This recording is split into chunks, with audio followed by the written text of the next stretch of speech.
Chapter 839. In the gloomy dwelling, Li Qingshan carefully avoided the bottles and jars beneath his feet. A strange smell permeated the air, and it was a mess everywhere. It differed drastically from her usual neat and tidy style. Suddenly, a shrill cry rang out from the depths of the dwelling. Li Qingshan flew in and saw Ru Xian standing there in white. The cry had come from right in front of her.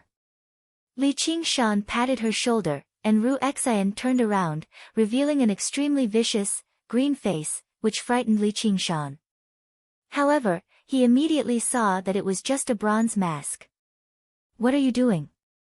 Li Qingshan grumbled and looked in front of her. A fire devourer was firmly trapped on the stone pedestal. His belly had been cut open, revealing his organs. In particular, a bright red heart shone with red light. Ru Xian currently held a small bottle in her hand, pouring some unknown liquid onto the heart. The fire devourer's cries became even more intense. Several dozen crystal coffins stood in the surroundings of the dwelling, with several dozen fire devourers in them. There were men and women, young and old. Their eyes were firmly shut, and they were still breathing. Ru Xian's hand trembled, and she poured the liquid in the small bottle onto the fire devourer. In a single moment, the fire devourer stopped screaming, and a grayish-white layer enveloped him. "Why have you come?" Ru Xian's voice rang out from behind the bronze mask. It seemed rather chilling. "I've come to see what you're doing." "What are you wearing this for?" Li Qingshan gazed at Ru Xian. He just felt like she was a little different from usual right now. "It's just a gas mask. I found it from the myriad poison ancestor. If you have nothing to do, then go play by yourself. Don't disturb me." Ru Xian waved her hand impatiently. "What's this supposed to be? A human experiment?" Li Qingshan knocked the fire devourer on the stone pedestal and discovered that his body was as tough as rock. Even his blood had congealed.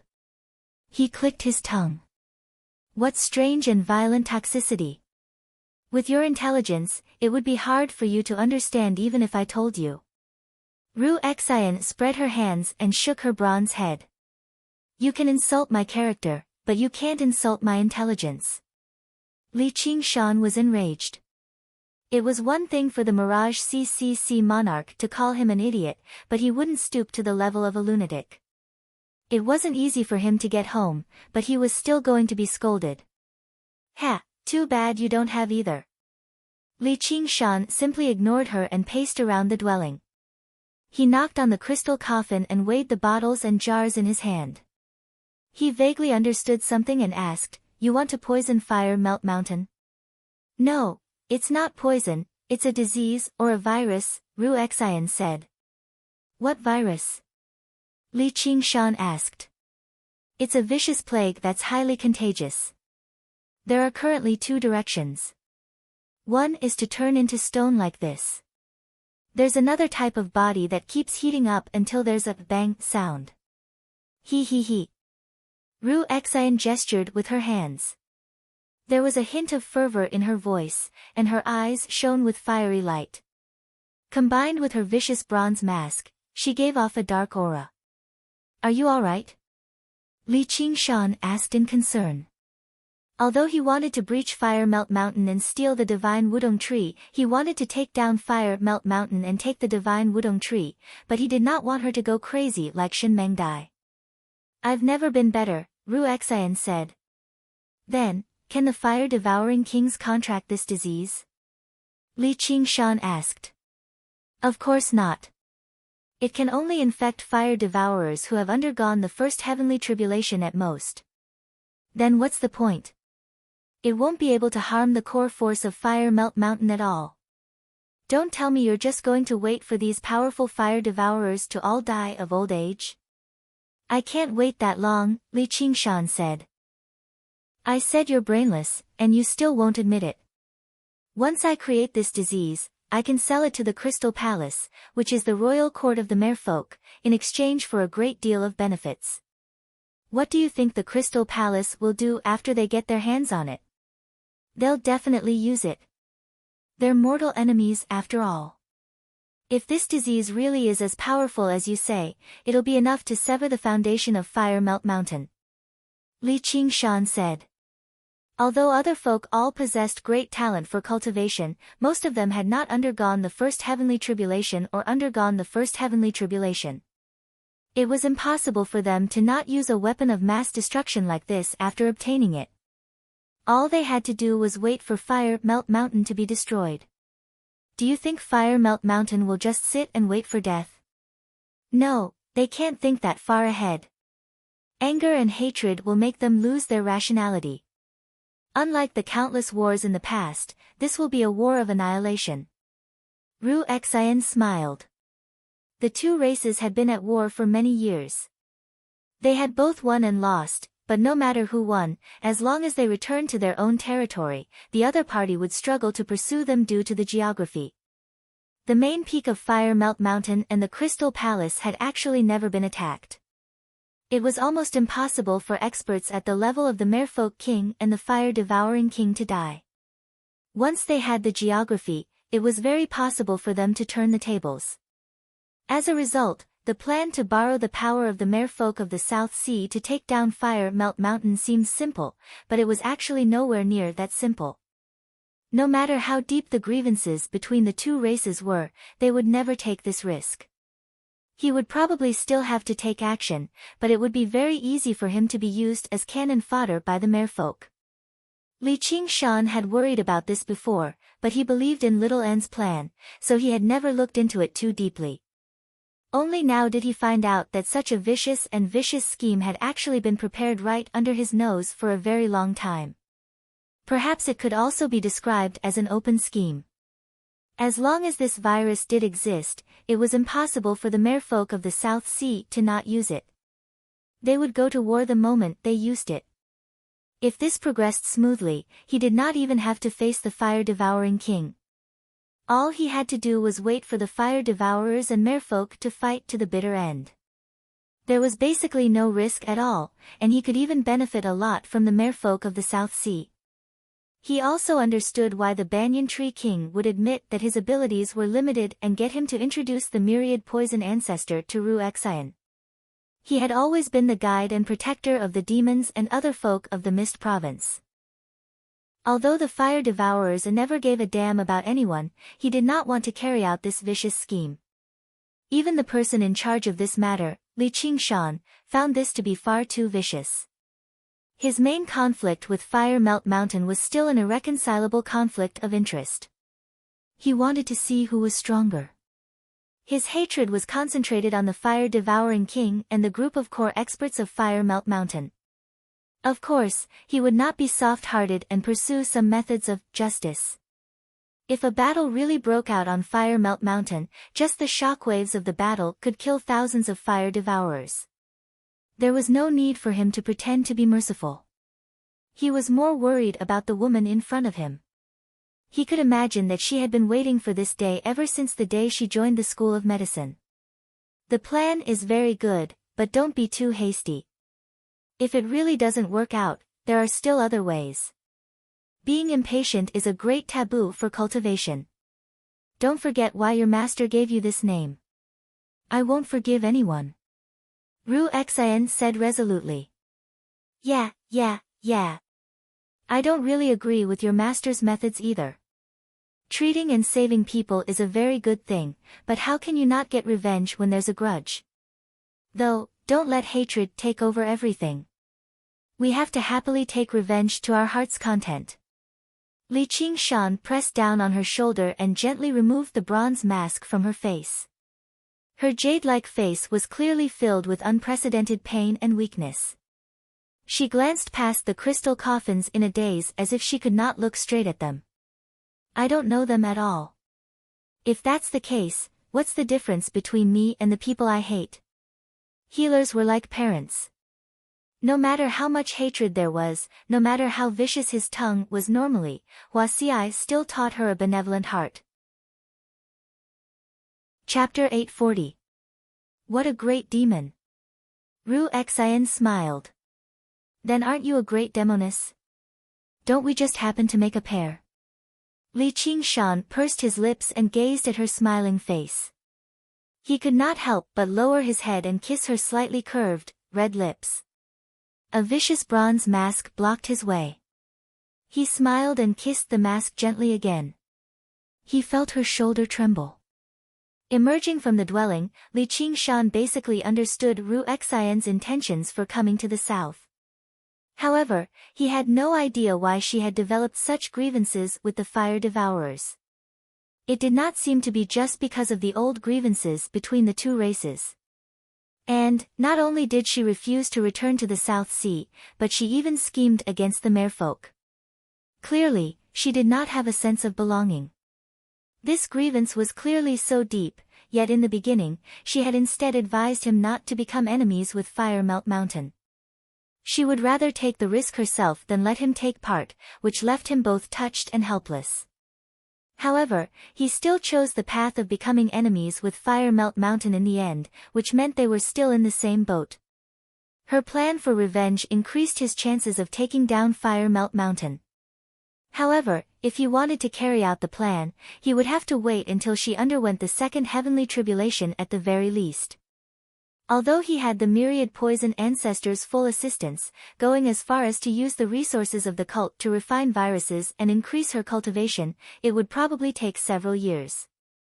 To cultivators, this period of time was not long, nor was it short. It was worth it to deal with a colossal existence like Fire Melt Mountain. Li Qingshan obviously would not waste this precious period of time. He decided to enter secluded cultivation for a while so that he could consolidate his experiences in the Mirage Sea and Dream. As a result, he handed over some matters to the 10 cave masters and spent some time with Yi Liusu and her sister before returning to the hall. Before long, Little Nth arrived in the hall too.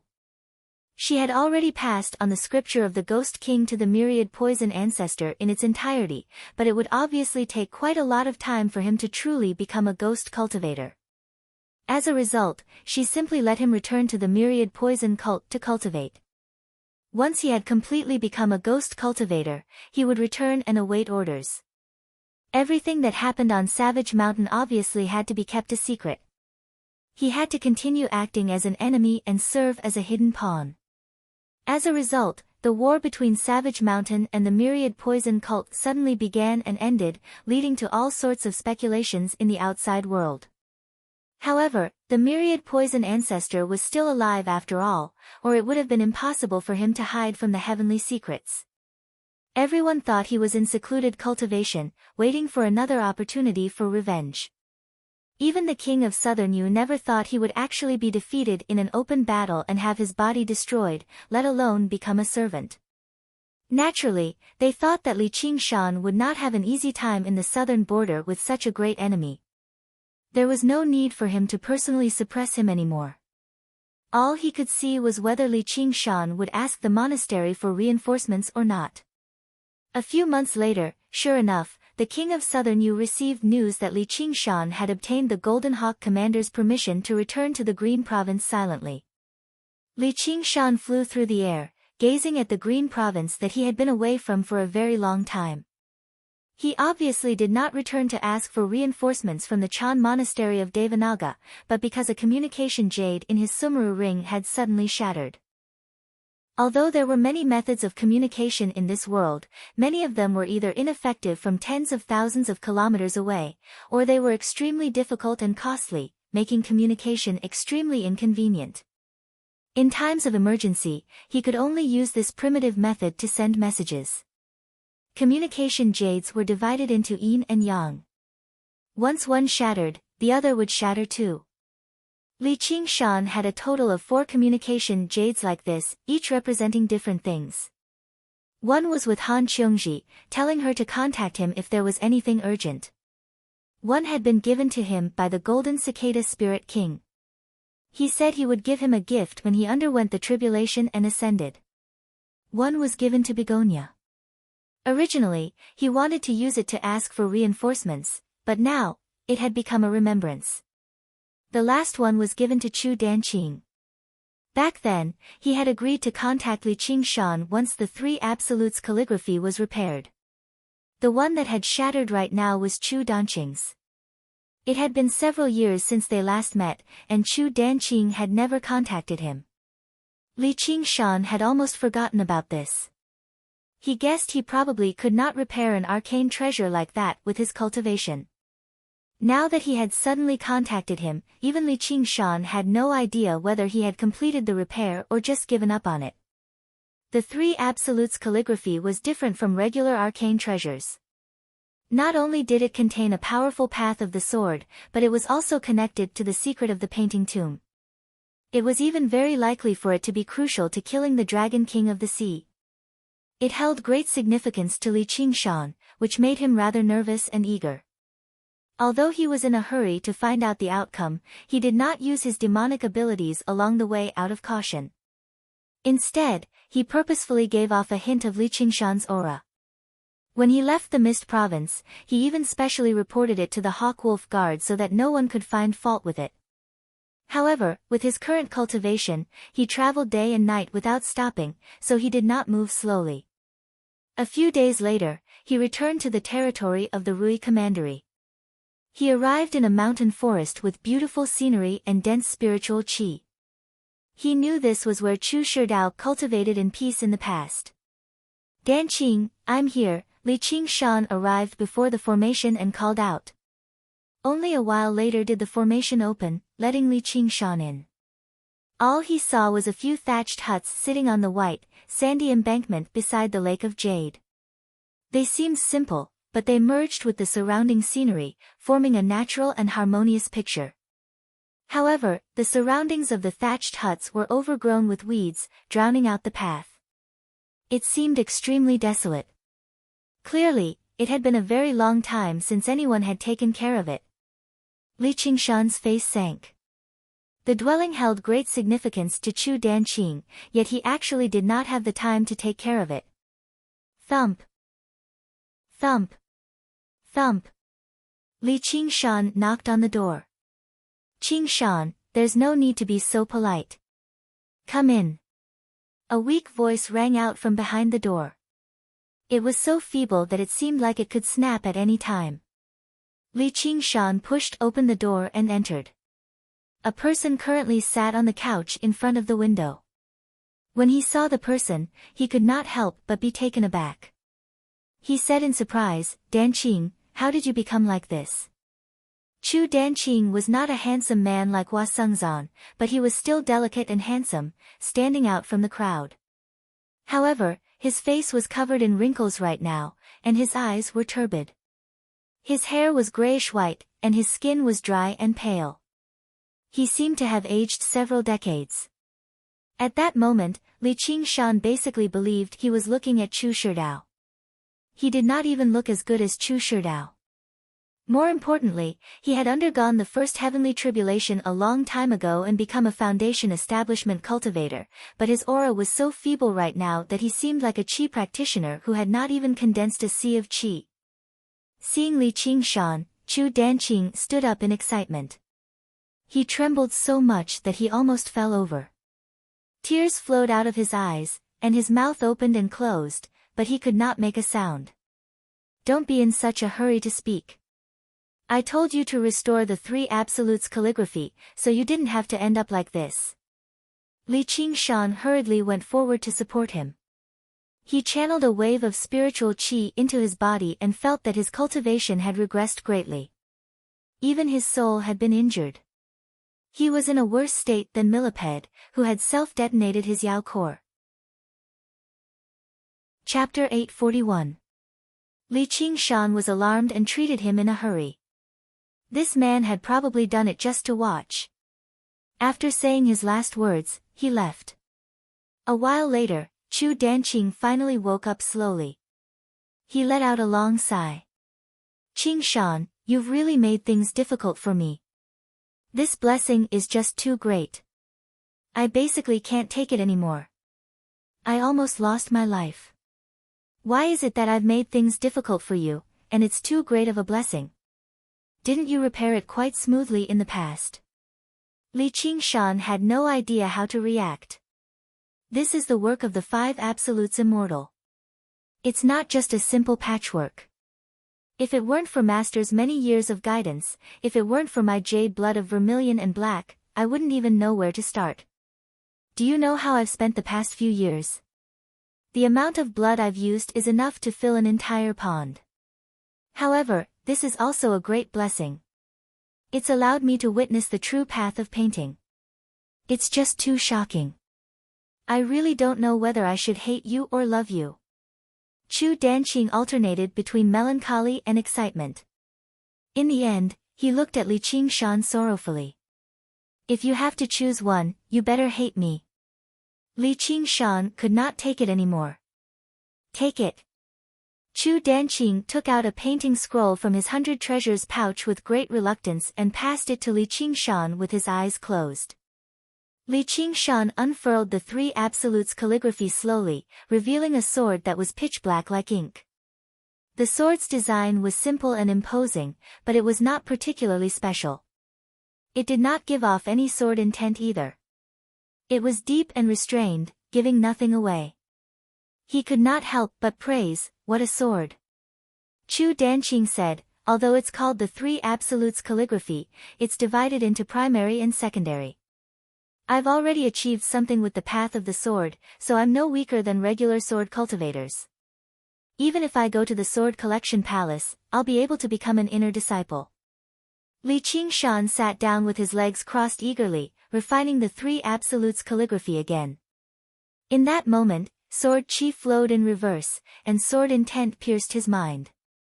In his sea of consciousness, the ink sword would split into thousands of pieces at times, forming a profound sword formation.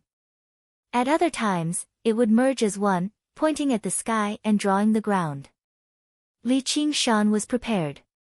The spirit tortoise pressed down. Over the past few months of cultivation, he had looked back on the various things in his dream, especially his miserable life. Although it was impossible for it to be as deep as what he had experienced in real life, he still gained some comprehension. The spirit turtle was only inferior to the ox demon and tiger demon, so he had benefited as well. His aura became even more tranquil and distant. On the other hand, the weakest phoenix's scripture of Nerva did not benefit much. It could not be helped. Li Qingshan's temperament was the most compatible with the ox demon and tiger demon, and he did not lack the tranquility and forbearance of the spirit turtle either. However, he really was not interested in the phoenix's noble heart. What, benevolence, righteousness, propriety, wisdom, and trust? Why should people be bound by so many restrictions in their lives? What did it mean that they would not perch unless they were on a parasol tree, that they would not drink unless they were on a spring, that they would sleep on weeds when they were tired, and that they would drink from the yellow river when they were thirsty? What was the point of fussing over so much? His progress in the Phoenix Sutra of Nirvana had always been very slow. Even mastering the first and second stages was extremely difficult. It wasn't just a matter of balancing fire and water. The sword intent of the three absolutes calligraphy was powerful, but it was an item without a master after all. It could not be more powerful than the myriad poison ancestor's soul nascence, so he suppressed it without much effort. As for sword chi, it went without saying. After reaching the fifth layer of the ox demon, his body had become extremely tough. He guided the sword chi into his meridians before forcing it out through the acupoints all over his body. With a swoosh, a streak of blood appeared on Chu Danqing's face. He jumped in fright and turned around to run. Behind him, sword chi crisscrossed. Right now, he only had the cultivation of a chi practitioner. If he was hit by any of the sword chi, it would be fatal. If he were to die to the sword chi of the three absolute scripture after spending so many years of effort to repair it, that would be a great injustice. With a splash, he leapt into the lake. Li Qingshan refined the three absolutes calligraphy and arrived by the lake. He looked at the drenched Chu Danqing and smiled. "What are you afraid of? Am I supposed to harm you? I'm afraid you won't be able to control yourself when you refine it." Chu Danqing crawled out awkwardly. Suddenly, he remembered something, and his face changed. A gentle breeze blew past, and the weeds around the thatched hut drifted away. Afterwards, the thatched hut shattered silently. Li Qingshan. Pay me back. How is it? Isn't it about the same as before? It's been so many years since I've done any work, but my skills haven't rusted. Li Qingshan clapped his hands and gazed at the newly built thatched hut by the lake in satisfaction. It's not the same at all. Chu Danqing's voice was close to wailing. The thatched hut personally built by the king of savages was rather well behaved, but its picturesque artistic conception had been completely destroyed. And the items in the thatched hut were not particularly precious, but they were all Chu Shidao's belongings. Even Chu Danqing's childhood memories had been reduced to smithereens by the whistling sword Qi. I've spent quite a lot of effort too. During this time, I've already slaughtered quite a few golden core cultivators. At least nod your head. Alright, I'll apologize to you. But people always have to look forward. Let's take a look at your injuries. Li Qingshan channeled spiritual qi and fed him tree sap. He didn't hesitate to use all sorts of elixirs and miraculous medicines to finally stabilize Chu Danqing's injuries. However, if he wanted to recover his original cultivation, he would still need to recuperate slowly. Moreover, it would be very difficult to make up for the lost lifespan. Danqing, it's been hard on you these past few years. Here's a toast to you. Under the bright moon, in front of the thatched hut, Li Qingshan smiled and raised his cup. The power of the three absolutes calligraphy was even greater than he had imagined. The five absolutes immortals' handiwork was indeed extraordinary. In terms of pure destructive power, this might be the strongest artifact he had ever obtained in his life. Furthermore, there was a complete set of sword Dao that was even stronger than the soaring dragon sword Dao. I've also benefited greatly. Speaking of which, I should be thanking you instead. I've even made you spend so many elixirs. Chu Danqing's appearance had mostly recovered. However, his hair was already gray, and he looked much older. He had calmed down from the grief and indignation of the thatched hut being destroyed. He felt that what Li Qingshan said made sense. Although he had placed his memories on it, it was still an inanimate object in the end. On the other hand, Li Qingshan had taken out many precious elixirs to treat his injuries. This made him feel a little embarrassed. The two of them drank to their heart's content until the moon was high in the sky. Then, they talked about the painting tomb again. Chu Danqing only said that there was no rush and that it wouldn't open so soon. When the painting tomb opens, you'll definitely get what you want. Although Li Qingshan was a little tipsy, he could vaguely sense that things were not as simple as they seemed. Chu Shidao probably did not ask him to help Chu Danqing just to deal with his senior brothers and sisters. Although the painting tomb was a secret, it had a wide influence. Chu Shidao's cultivation was not very high, so he did not seem to have the right to monopolize such a secret. Moreover, there were countless descendants of the school of painting who were stronger than him. Which one of them did not want to explore the painting tomb? It was a great fortune. Chu Shidao held this secret, and his disciples who had betrayed him also knew that he held this secret. The fact that he was able to die of old age meant many things in itself. After experiencing all sorts of things, or rather, after attaining a higher cultivation, Li Qingshan saw things even further. It would be fine if it was just a few descendants of the school of painting, but there was a hidden worry. It was the Dragon King of the Sea. He seemed to be inextricably linked to the five absolutes immortal.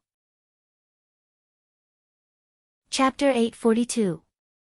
Alright, let's go in and take a look together when the time comes. Chu Danqing's face was bright red. The dark chaos voice gradually faded away, falling asleep on the stone table. Danqing, Danqing. Li Qingshan called out a few times, but he received no response. He shook his head with a smile and left behind another bottle of pills and a communication jade before flying off into the horizon. Standing in the sky, his clothes ruffled in the fierce wind. The moonlight illuminated the cloud mountains nearby and far away. He gazed in the direction of the Clear River Prefecture and thought to himself, from the letters from a few months ago, Xiongji should be in secluded cultivation right now. She'll only emerge after another half a year. Even if I go, I won't be able to see her. Just visiting father-in-law Han is pointless. Although he wanted to visit Begonia, she had never contacted him. Either she was still in secluded cultivation and had not undergone the tribulation yet, or she had successfully undergone the tribulation but had no intention of seeing him. Regardless of which it was, there was no need for him to specially pay a visit. As for the Golden Cicada Spirit King, he probably needed no one to disturb him right now. After much thought, Li Qingshan still decided to return to the Mist Province first. A member of the Myriad Poison Cult. The door to the hall swung open loudly, and chilly winds surged out, sweeping up the dark green poisonous flames. An old man emerged from the hall. His expression was cold, and his aura surged. Master, you've emerged. Congratulations on reaching a new level of cultivation, Master.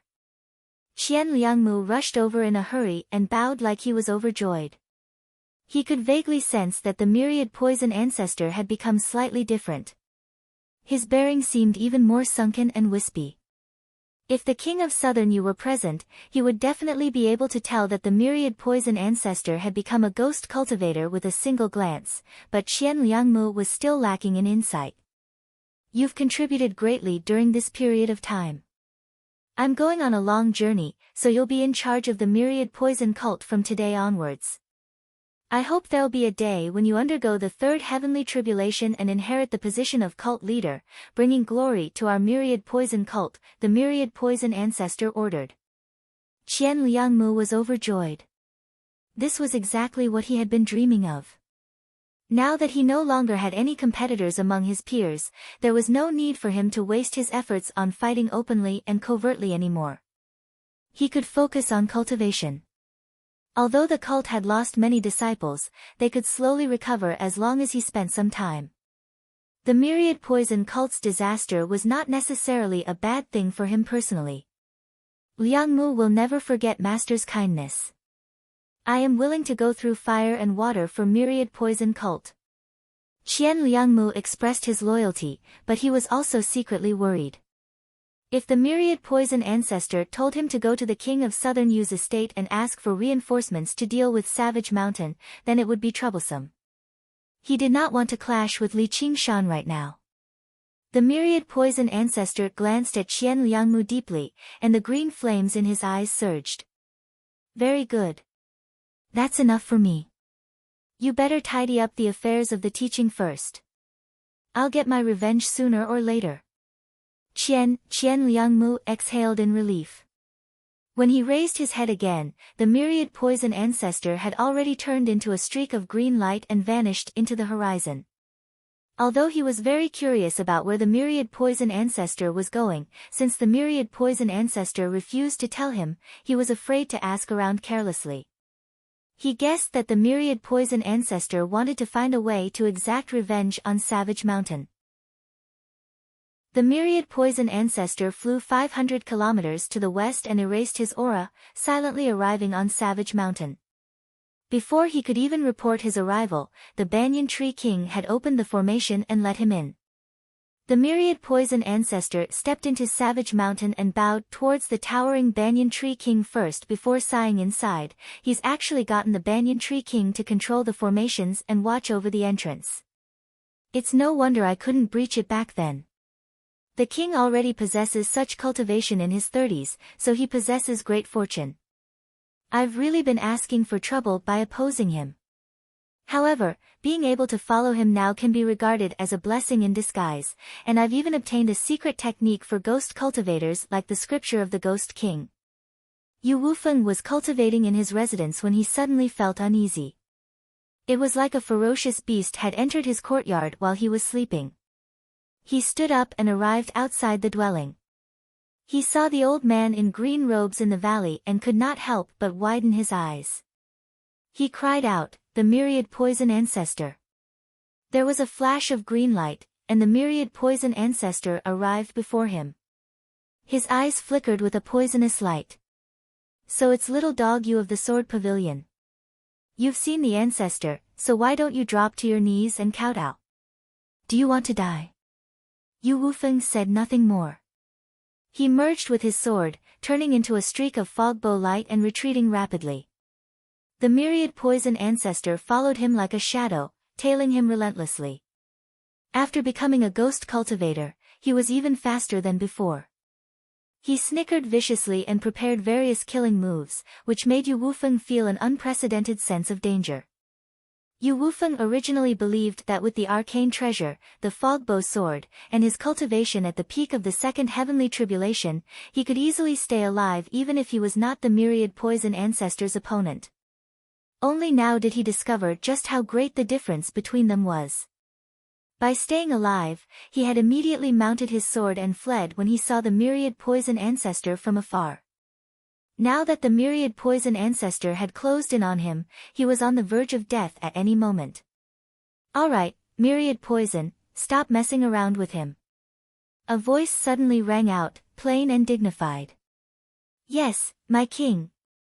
The myriad poison ancestor's expression immediately became respectful, stopping his pursuit of Yu Wufeng.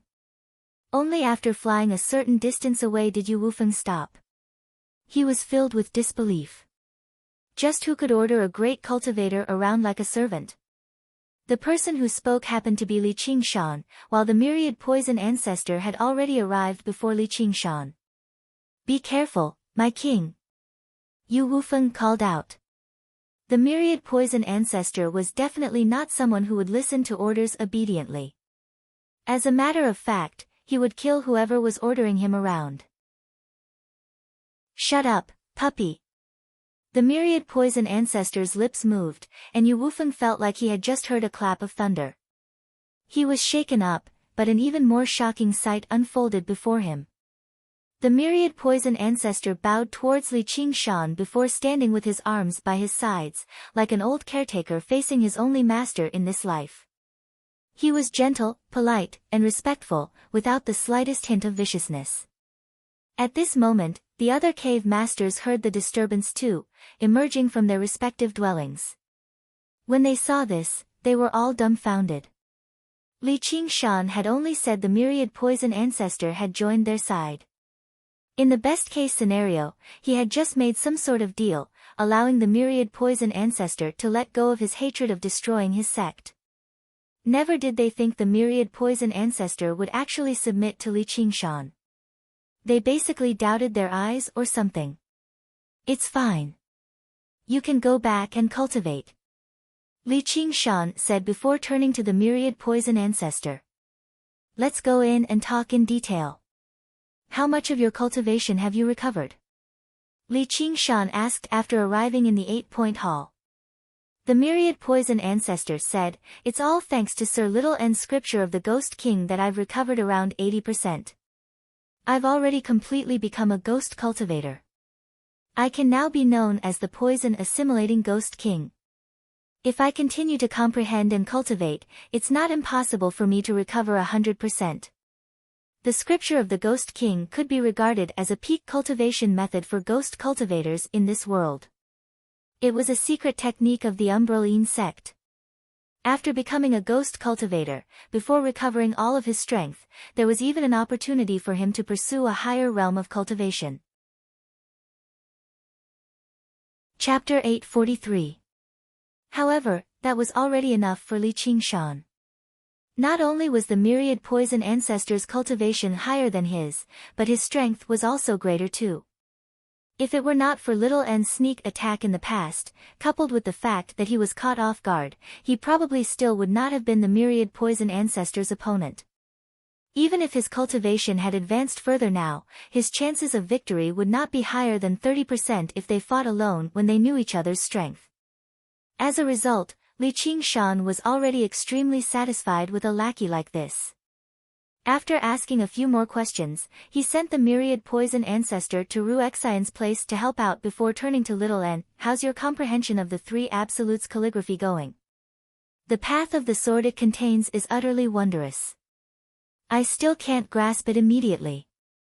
Little N held the unfurled three absolutes calligraphy in his hand and focused on comprehending it. Even when the myriad poison ancestor entered, he did not divert his attention to glance at it. Why do I feel like I've basically grasped it with a single glance? You're still the smart one. Li Qingshan leaned over and glanced at the three absolutes calligraphy again. He really could not see anything else that he could comprehend, so he rubbed little N's head and praised him.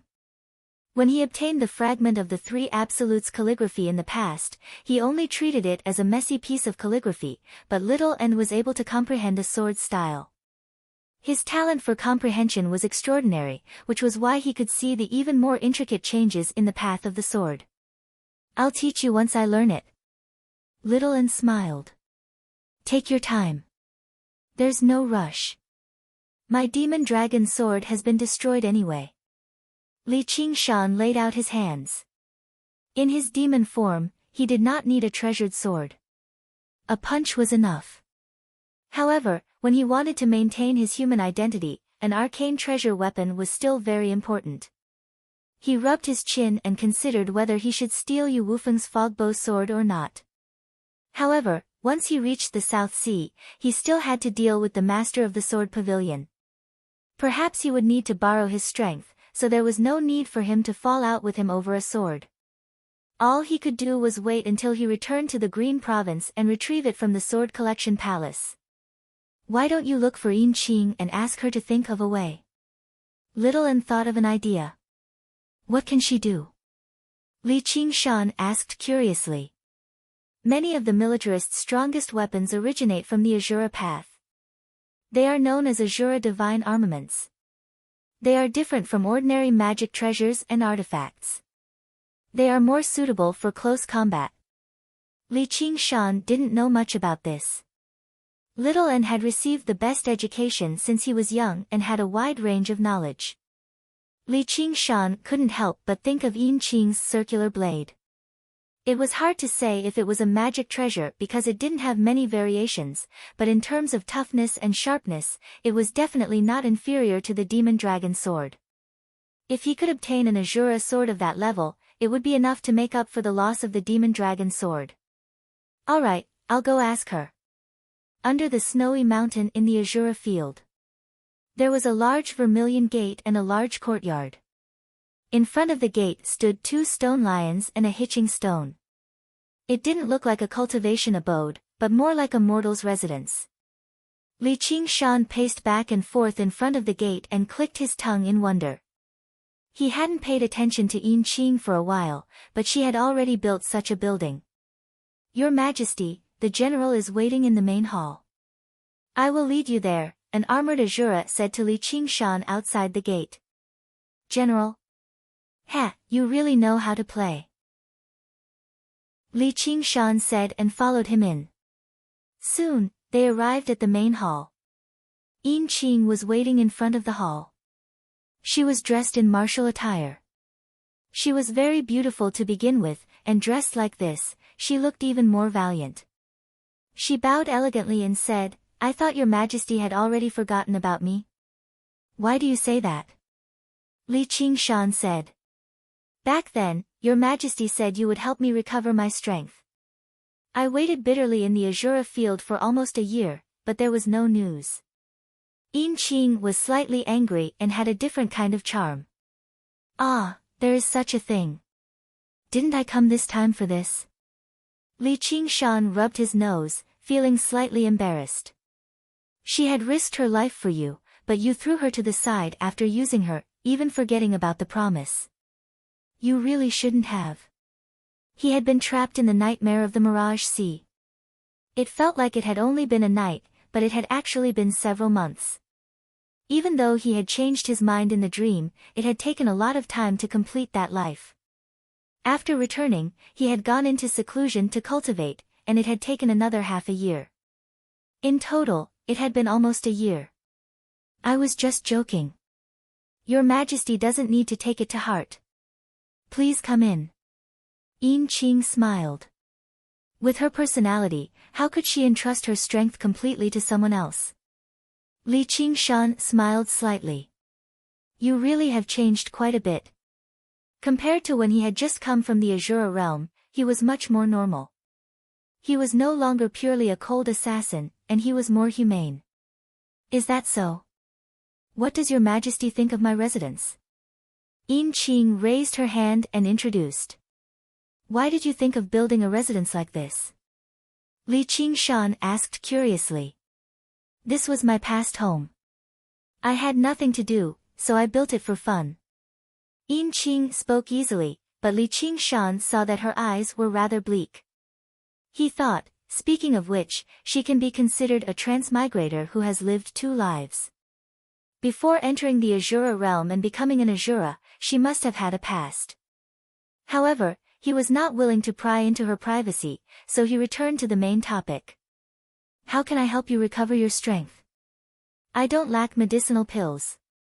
Yin Qing had experienced countless battles of life and death, so she immediately regained her calm. As an Azura, no matter what kind of injuries I suffer, I should have recovered in a year's time. However, this is not the Azura realm after all. Also, for Azura, medicinal pills are not very useful. It's better to find a way to strengthen this Azura field and make it closer to the Azura realm. My recovery speed will naturally increase. If I can summon a few more Azura commanders for me to kill, my strength might even increase by another level. Li Qingshan had already learned from Yin Qing that Azura obtained power through battle and slaughter. However, it could only be done by killing Azuras of the same level or higher. The weaker one defeated the stronger one was, the greater the power one would obtain.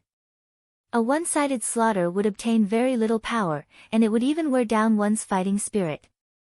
The gains did not make up for the losses. Once one's fighting spirit was gone, not only would one's power stagnate, it might even regress instead of advancing. Moreover, once one died in battle, there was no way to revive. The rules of the Azura realm are practically like online games. Killing monsters gives experience, and one can revive after death. If I go there, I really might be able to level up quickly. First of all, fighting spirit is definitely not a problem, and defeating the stronger is even more common. Li Qingshan shook his head and tossed this thought out of his mind. He said to Yin Qing, this is indeed a good idea. I'll find some people to fight in the Azura field during this time. He would let Yin Qing kill the Azura commanders she summoned to recover her strength, while he could obtain the weapons of these Azura commanders. It was the best of both worlds. The only problem was, what kind of people should he capture? Mortals were definitely out of the question.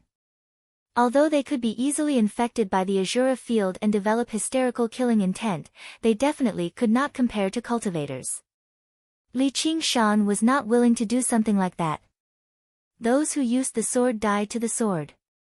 Since he had stepped onto this cultivation path, it was very normal for them to fight and kill each other. However, he was not willing to be like demonic cultivators, massacring mortals on a large scale for the sake of refining an arcane treasure. Chapter 844.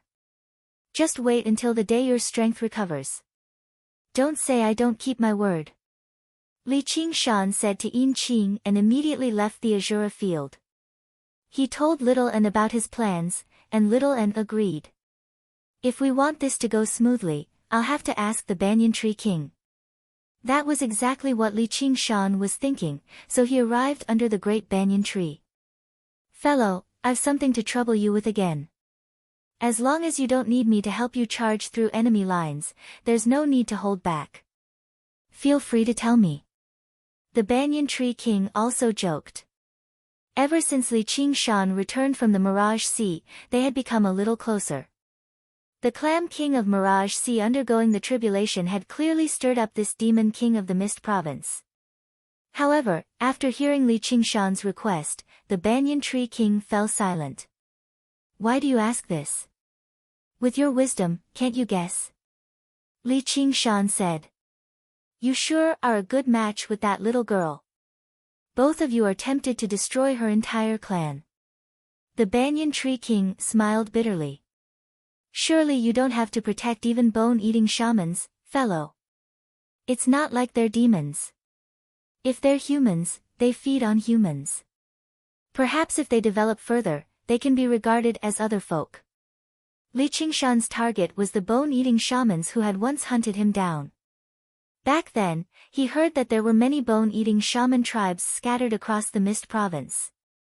There were even cities of bone-eating shamans, which was equivalent to a large group of cultivators. Bone-eating shamans were violent and bloodthirsty by nature, so their battle intent and killing intent went without saying. Using them to strengthen the Azura field would definitely be extremely effective. And, the special tradition of bone-eating shamans eating humans ensured that they did not have many allies. It was impossible to kill one and create a whole horde of them, which would be beyond the point of no return in the end. It was basically perfect. Who knew how many bone-eating shaman tribes there were, scattered across the mountains and forests of the Mist Province? Finding them would be far too troublesome, so he obviously had to ask the Banyan Tree King. The Banyan Tree King pondered for a moment. "Bring me the map." Without a doubt, this had once again broken his principle of neutrality. However, there had never been an absolute neutrality. As a demon king, the Banyan Tree King was very clear about his position. Neutrality was established on the basis of power and balance. He was a towering tree that towered into the sky, not a grass on the wall that swayed back and forth. Li Qingshan immediately took out the mental map of the Mist Province and got the Banyan Tree King's guidance. A while later, specks of light lit up on it. As a matter of fact, the brightness of the specks varied according to the strength of the bone-eating tribes. The brightest one was in the east of the Mist Province. The Banyan Tree King emphasized the introduction, "This is Bone-Eating City. There's a bone-eating shaman king watching over it." Coupled with the Cheongchi totem they worship, they're equivalent to two great cultivators. Once they work together, they'll be even more powerful. If you're not confident, don't take action so easily.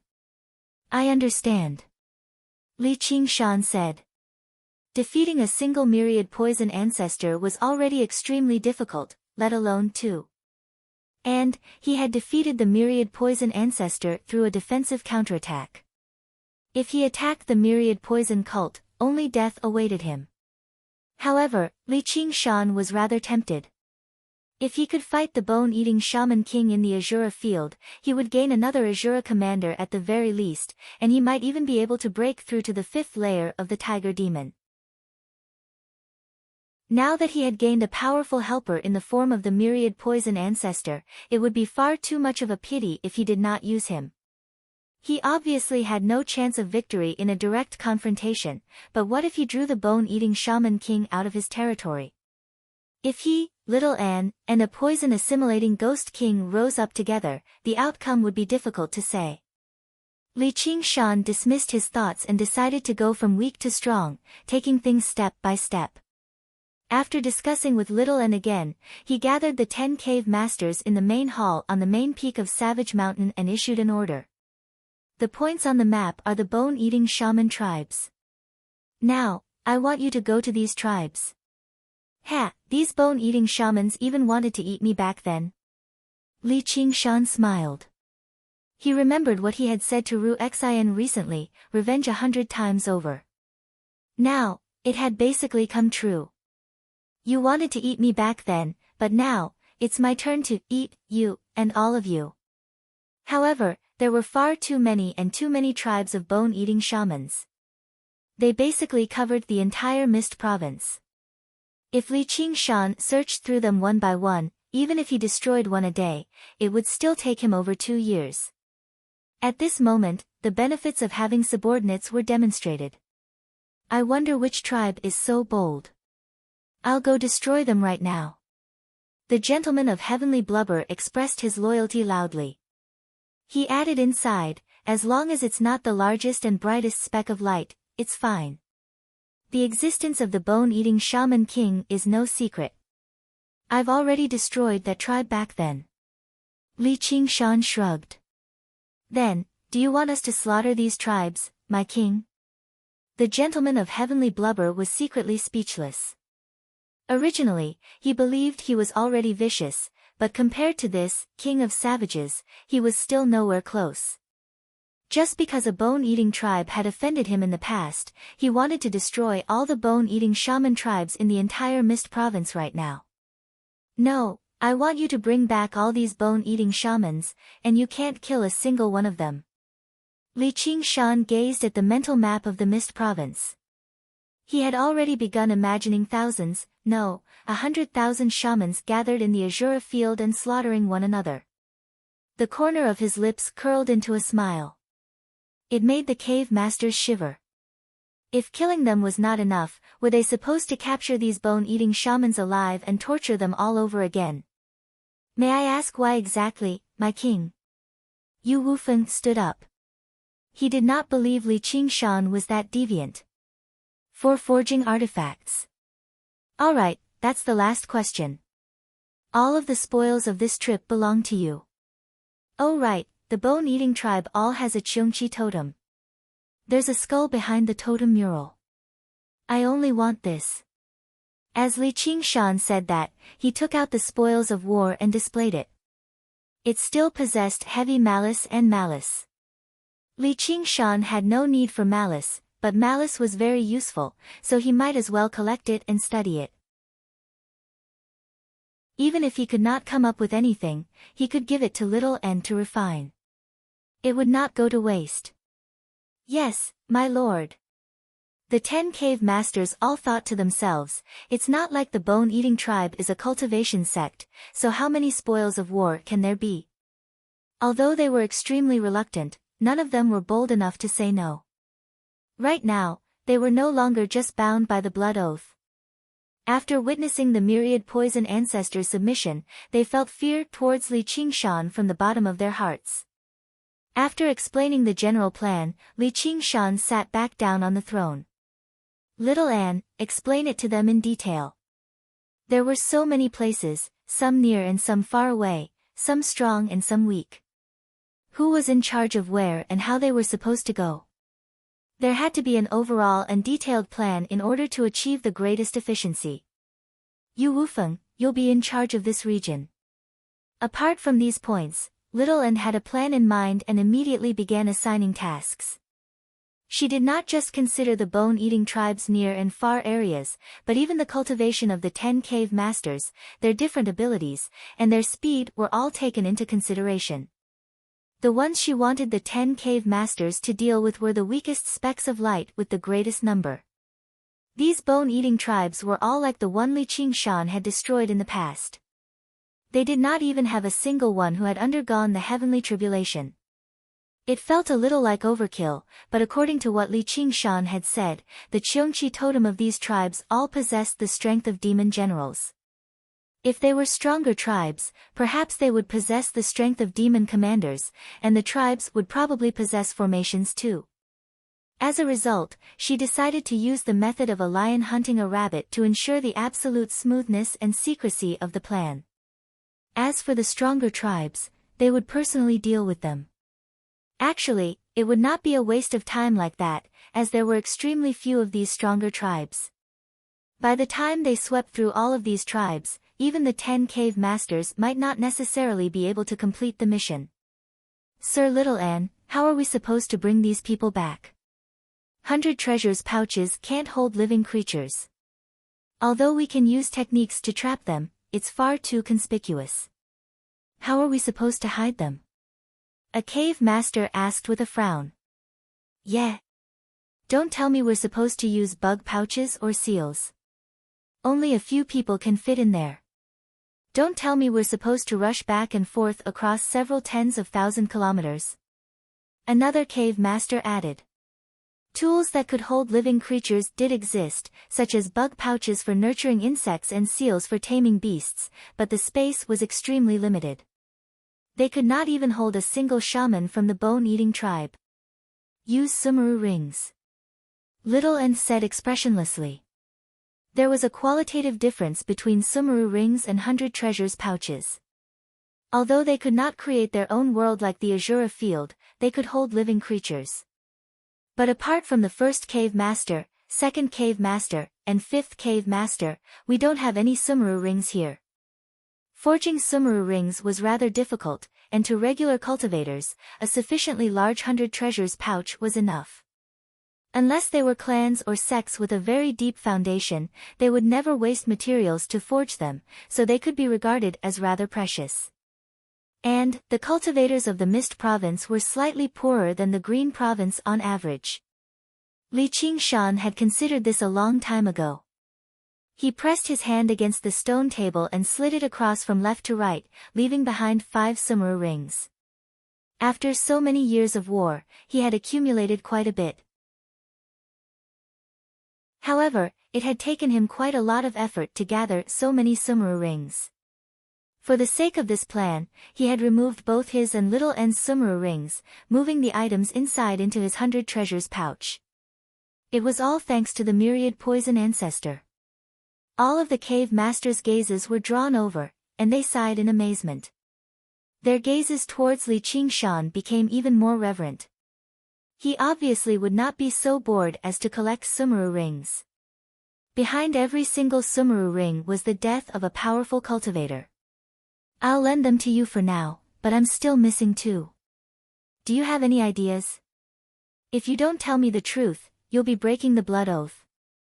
Li Qingshan refused to believe that there were so many people here that he could come up with no ideas. Sure enough, after he mentioned the blood oath, another cave master expressed that he had an arcane artifact similar to a sumuru ring that could carry a few people. In the end, he gathered the bug pouches together and resolved this problem. Alright, you can set off according to the plan. I'll be waiting for the good news of your victory. Li Qingshan waved his hand, and the 10 cave masters left with his orders. Let's go too. Chapter 845. Let's go with this place for our first stop. Li Qingshan pointed at a bright speck of light on the mental map of the Mist Province with his index finger. Under the bright sunlight, the dense, green sea of trees rose and fell. The wide, thick leaves wove together to form a boundless green cloud. No matter how resplendent the sunlight was, it was unable to penetrate it. It was gloomy under the crisscrossing canopy of branches. A tree about 2,000 feet tall stood in the middle of the forest. The trunk of the tree was densely covered with tree holes, like a beehive. Large, vicious-looking bone-eating shamans moved through it. Although they seemed like beasts, they clearly possessed an order and division of labor. When regular bone-eating shamans saw the lofty shaman priests, they had to lower their heads in respect. There were also the patrolling guards who glanced around with their sharp gazes. Of course, there were also hunters responsible for hunting. At this moment, a group returned. They obviously did not hunt anything else. Every single bone-eating shaman carried humans on their shoulders. Most of them were women. Some of them had fainted, so they could be considered as lucky. As for those who were conscious, they could only watch as the bone-eating tribe drew closer. They felt like they had fallen into a bottomless abyss, filled with fear and despair. The bone-eating shaman at the very front of the group was also the largest. Even with his hunched back, he was still as tall as 2 people. 2 long, boar-like teeth protruded from the corner of his mouth, which was extremely eye-catching. Tusk let out a strange, excited roar. The corner of his mouth was filled with blood. It could be described as a huge, gaping mouth. Countless roars rang out in the bone-eating tribe too, welcoming the returning hunters and the food they had brought back. The roars echoed through the dark forest. It was basically like living in hell. The woman on Tusk's shoulder could not endure the terrifying pressure anymore. She let out a hysterical shriek. Tusk turned around and let out a deterring growl, but the smell of blood and foul wind made the woman completely collapse. Her shriek became even more shrill. Tusk lost his patience. He bit off the woman's head in a single bite, crunching it to pieces. Brain juices flowed from the corner of his mouth as blood spurted from the severed neck. As if he had already eaten his fill from hunting, Tusk tossed the headless corpse far away, landing beside a group of small bone-eating shamans who played around. These small bone-eating shamans were only half the height of a grown man. Apart from their sharp teeth and claws, they clearly possessed many of the characteristics of humans. However, As soon as they saw the female corpse, they immediately rushed over viciously, tearing at one another and tearing at one another. They tore the female corpse to pieces and feasted on her. Tusk laughed aloud. The other bone-eating shamans laughed too. At this moment, a bone-eating shaman priest scolded Tusk a few times. Women were for reproduction. He had brought them back after so much difficulty, so how could he waste them like this? Fong did not dare to contradict him. He bowed his head and pleaded guilty. The strange laughter around him grew louder. The bone-eating shaman priest did not delve too deeply into the matter, ordering them to take the prey back. The laughter echoed in the forest for a long time, and the smell of blood lingered. The bone-eating shaman priest gazed at this and sighed from the bottom of his heart. What a peaceful day. Several dozen kilometers away, Li Qingshan heard the strange laughter that sounded like the roar of a wild beast. He said to Little and beside him, "It should be right up ahead. Let me use the profound light illuminates all to take a look first." With a wave of his hand, the spirit turtle's profound shell illuminated the bone-eating tribe. Li Qingshan paid special attention to the dark red totems painted on the tree, vaguely forming a hole that enveloped the entire tree. It doesn't seem to be a regular formation, and it doesn't have any defensive functions. Its exact functions are very difficult to determine. There are many ancient secret techniques passed down through the Mist Province, said Little, and won't we know once we try it? It was exactly because this was the first battle that Li Qingshan became cautious. According to the brightness of the specks of light, there were roughly several hundred bone-eating shamans in the bone-eating tribe, and there was a leader who had undergone the heavenly tribulation. As for the strength of the Cheongqi totem, it was difficult to determine, but it probably could not be stronger than a demon commander. This was a battle where he possessed an absolute advantage. There was no need for any schemes at all. All he had to do was crush his opponent head-on. In the blink of an eye, he crossed several dozen kilometers. The moment he approached the tree where the bone-eating tribe resided, Li Qingshan sensed the function of the formation. It seems to be able to weaken the enemy. The totems all lit up, and the condensed smell of blood suddenly thickened, radiating with a great pressure. He felt a hint of resistance, and even the spiritual qi of the world was affected. However, this did not affect Li Qingshan at all. The bone-eating shamans noticed Li Qingshan too. They all roared and lunged over, running through the treetops like the wind and as swift as leopards. However, Li Qingshan had enough time to study every single one of them. Looks like it strengthened their abilities by quite a lot. How troublesome. The troublesome he was talking about was obviously not the bone-eating shamans before him who had not even undergone a single heavenly tribulation, but the bone-eating shaman king thousands of kilometers away. He deduced the layout of the bone-eating city. If it also possessed a formation like this, it would probably be 10 times or even 100 times more powerful. Coupled with the Cheongqi totem that possessed the strength of a demon king, it would be useless no matter how he erupted on the spot. And, the bone-eating shaman king was different from the myriad poison ancestor. He was a melee fighter with a tough body, so it would be very difficult for him to launch a sneak attack successfully. Even if he succeeded out of luck, it would not be of any decisive use. I definitely can't clash with the bone-eating shaman king there. I don't even have a 10% chance of victory.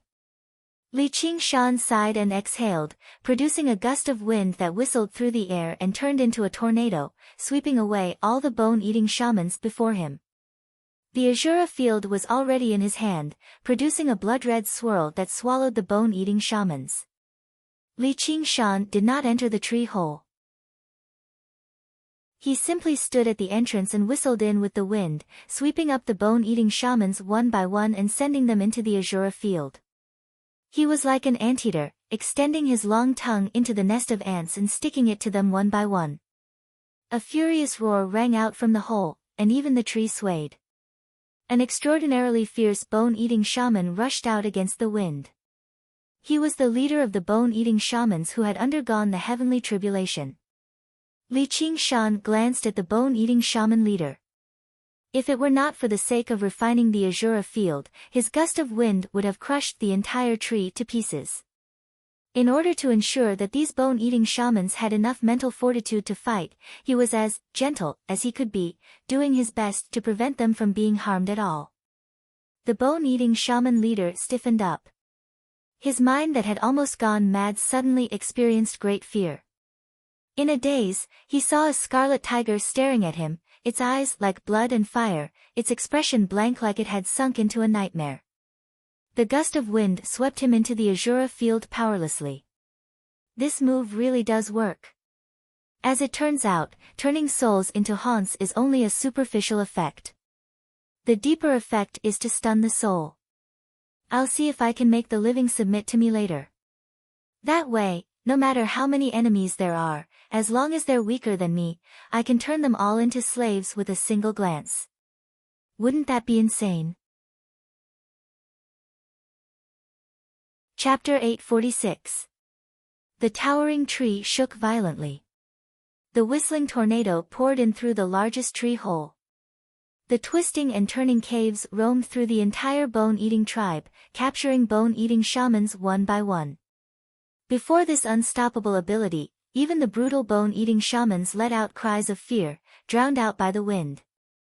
In the depths of the tribe, in a huge tree hole, the great shaman priest who was only second to the tribe chief danced in front of the totem murals in colorful clothes, chanting like he was singing. Even through the heavy door, the sharp whistle of the fierce wind passing through the cave still seemed to ring out clearly. The trees seemed to have become a flute, played by an invisible giant like it was a joke, but it was a disaster for the entire bone-eating tribe. The eyes of the monster in the totems suddenly lit up, producing a roar that drowned out the sound of the wind. Li Qingshan stood firmly on the huge branch. Of course, the branch was so large that even 10 people would struggle to wrap their arms around it. The young lady stood beside him quietly. Not only did the white lunar monk's robe not lose its color, but it also seemed even more clear and ethereal. Her unparalleled beauty had once been evaluated as a national beauty, but looking at her now, it seemed to be shallow and powerless. It was difficult to describe her true charm. Compared to what she was pursuing, what was a beauty that could cause the downfall of a city and overturn all living things? Qingshan, what are you thinking about? I'm thinking about my new ultimate move. I'll show you right now. Li Qingshan returned to his senses and decided to give it a try. He casually grabbed a bone-eating shaman from the azure field, which happened to be Tusk. Before he could even understand what was going on, his entire mind was occupied by a pair of scarlet eyes. His viciousness completely turned into fear, and his body trembled like he was electrocuted. He seemed to want to flee, but he did not show much interest in submitting. As if it was different from what he had imagined, Li Qingshan's eyes widened, and he exerted a little more force.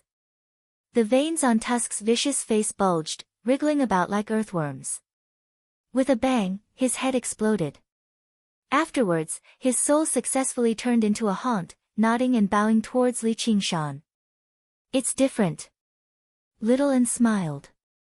The bone-eating shamans who had almost been swept over by the breath all stared blankly at their own safety. What's different?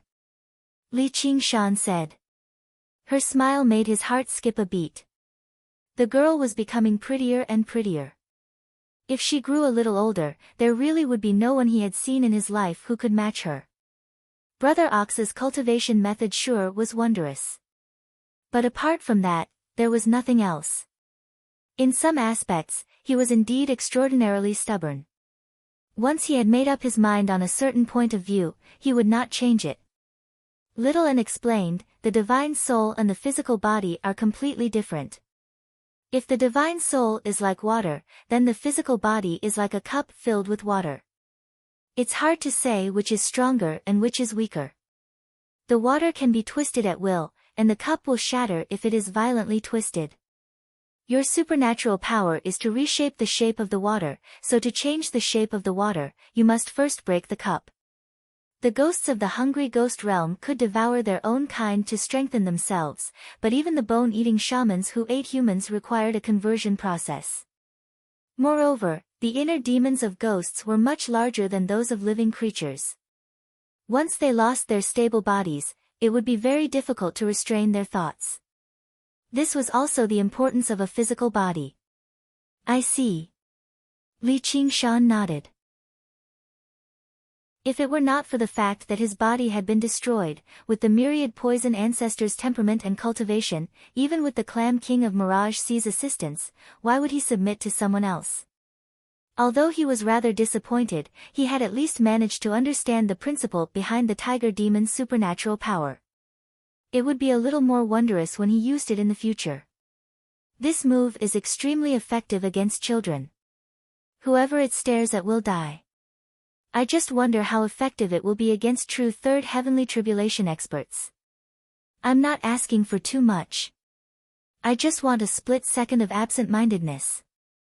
In thought, Li Qingshan felt like calling the supernatural power, accomplice to the tiger, was no longer particularly appropriate, so he discussed it with Little End beside him. Little End said, "You comprehended this move in your nightmare. The enemies who fall for it will feel like they are trapped in a nightmare too. Let's call it the Nightmare Tiger's Demonic Eye." Alright, let's call it the Nightmare Tiger's Demonic Eye. Li Qingshan repeated it a few times and found it to be a good name. At this moment, another roar rang out from the tree hole.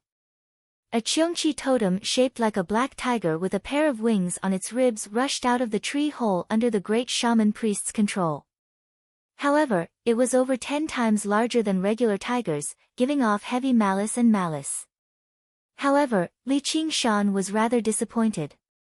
The Cheongqi totem did not possess the strength of a demon commander like he had imagined. At most, it was a powerful demon general with a special bloodline. Clearly, even with an ancient secret technique, the tremendous difference between realms of cultivation could not be overcome so easily. I wonder if the Nightmare Tiger's Demonic Eye is effective against totemic beasts like this.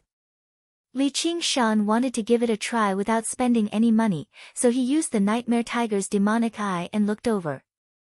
In the blink of an eye, Cheongqi lunged right in front of him, opening its mouth filled with sharp teeth and biting towards him. He glared at it, and it suddenly froze up, unable to move. Li Qingshan glared again and again, and Cheongqi's colossal body began to twist and distort like smoke. Before long, it collapsed and dispersed. Arg, my eyes are sore. Li Qingshan blinked his eyes and decided that he would just use his abilities in the future. It was best if he did not glare too hard. Little End laughed again. Yeah. Soulless objects can't be turned into haunts, but they don't have a physical body. Instead, they're an amalgamation of countless thoughts, so the effects are quite impressive. The gust of breath swept up the great shaman priest and tossed him into the Azura field. The entire bone-eating tribe was swept away, only leaving behind a few captured humans.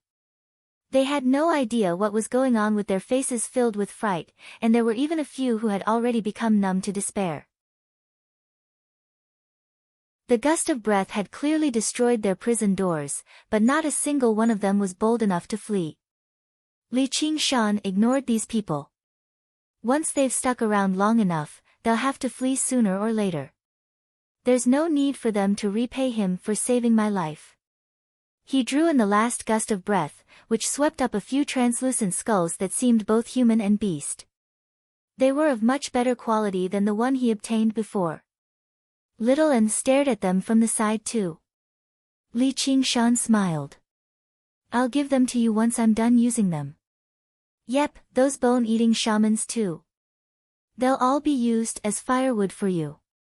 Though, I still need to think about how to absorb the malice inside. I have an idea. Little End's eyes swiveled around, and she came up with an idea. You always have an idea. Li Qingshan pinched her cheek. It was soft and smooth to the touch, as if it was about to melt between his fingers. I'm not a child anymore. Stop rubbing my head, pinching my face, and my nose all day long.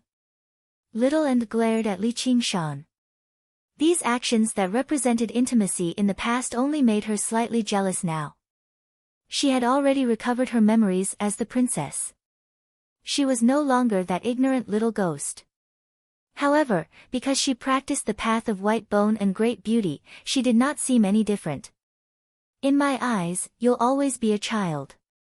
Li Qingshan smiled. He reached over with his other hand and pinched her other cheek, rubbing her face that was known as a heavenly beauty around. And you still want to kiss me? Little and insisted that he admit to her charm. Li Qingshan smiled. He had been prepared for this a long time ago. That's where you don't understand. Dreams are all inverted. If you want to kiss me in a dream, it means you don't want to kiss me in reality at all. Otherwise, would I want to wander around in the desert? You. Little and was utterly infuriated by his rude and unreasonable quibble. All right. I want to kiss you, I want to kiss you. So fragrant. Li Qingshan immediately admitted defeat. He lowered his head and kissed her face a few times, rubbing her head. Are you satisfied now? You're brushing me off, and you're even rubbing my head. Little ancestor, stop making things difficult for me. Can't I even rub your head? Who told you to be shorter than me? You're the one who's too tall. I'm not short at all. Li Qingshan said, I'm just saying. Let's go. We still have a lot of places to go. Little and made up her mind.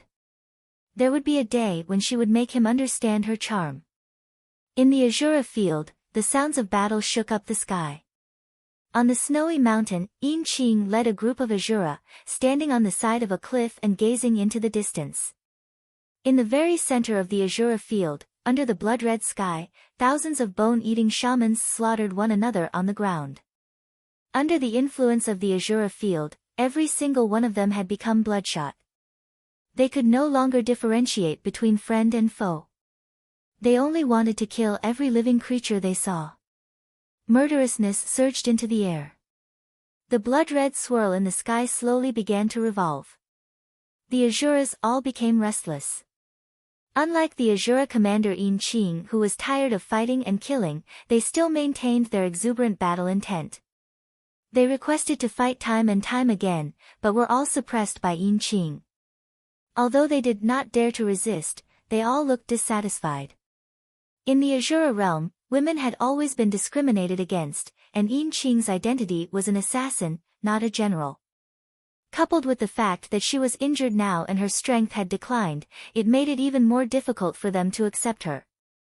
Since you want to go, then go. A voice rang out from behind.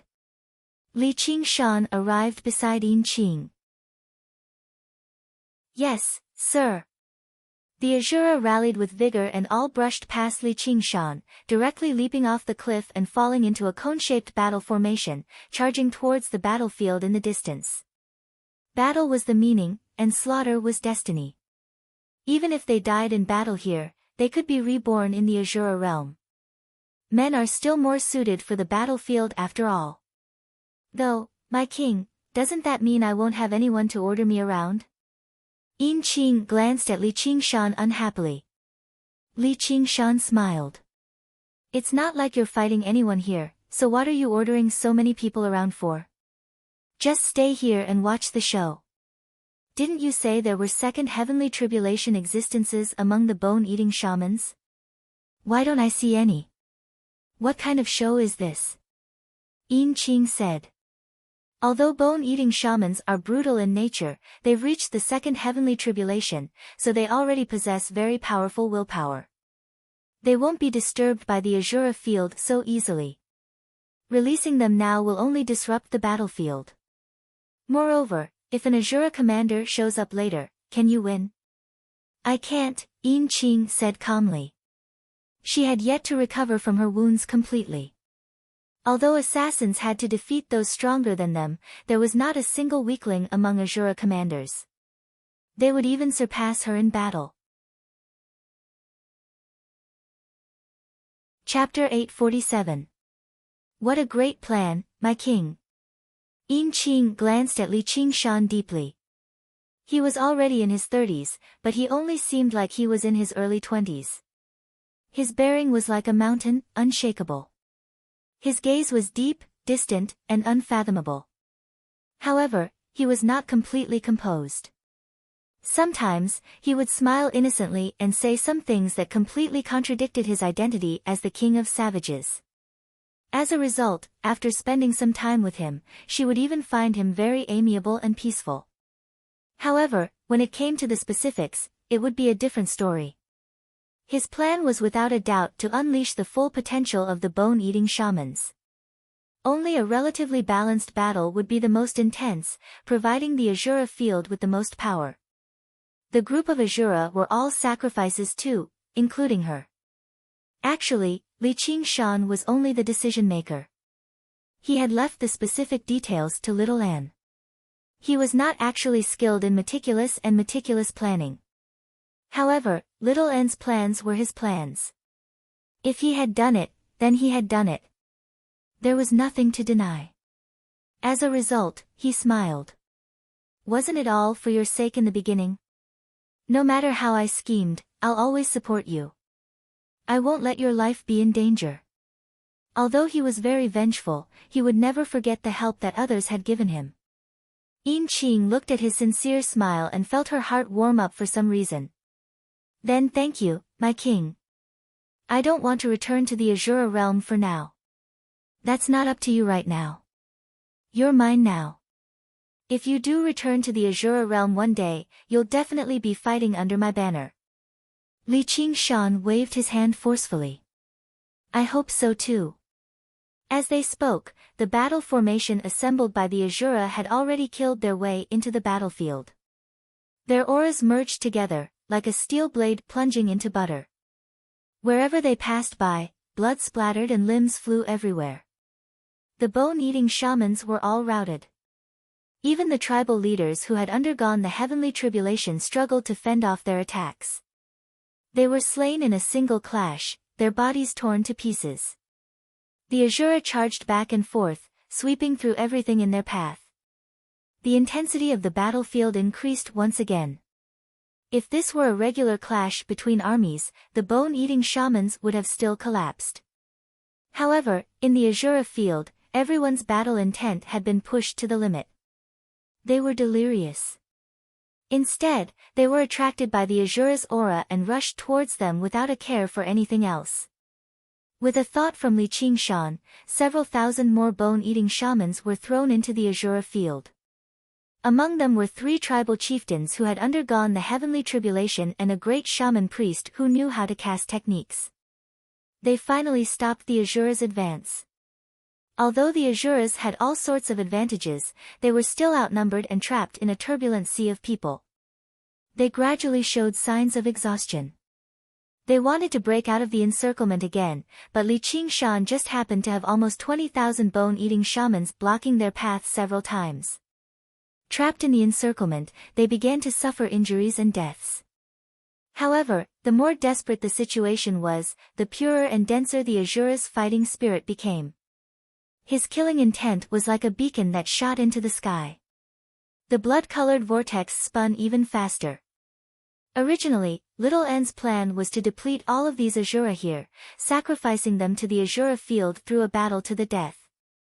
However, when he saw this, Li Qingshan instead found it rather difficult to spare them. They won't die. Yin Qing had been observing Li Qingshan the entire time and said. Li Qingshan turned around. Since you don't need them to fight, why don't you just let them go? Every single Azura has to go through countless battles, deaths, and resurrections before they can reach the apex. They've never had any enemies here, so as time goes on, their battle spirits will inevitably be damaged. This is far worse than physical damage. Once their battle spirits wear away, they'll truly be dead. Keeping them here will instead harm them.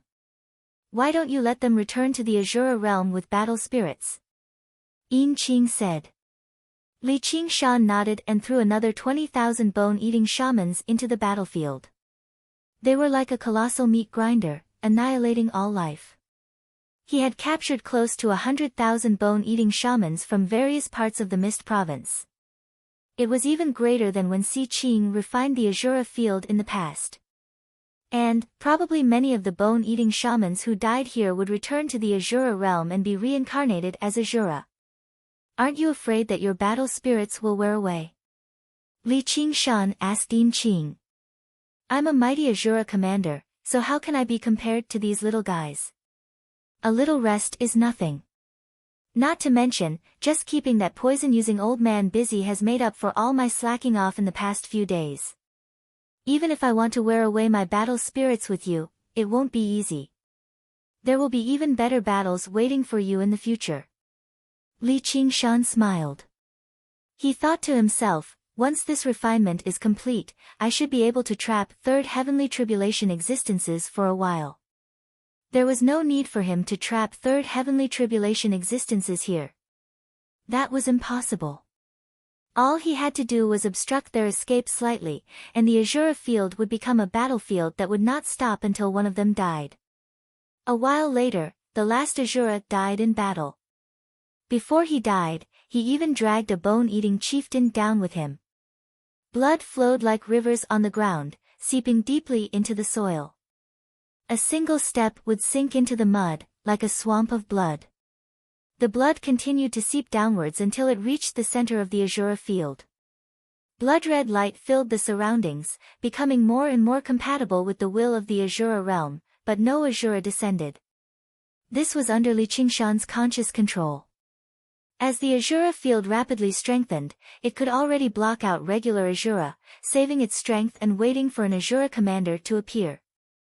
Li Qingshan simply threw all of the bone-eating shamans into the battlefield, only keeping the 6-second heavenly tribulation bone-eating shamans suppressed. 2 of them were shaman priests. In order to capture them alive, it had taken him quite a bit of effort.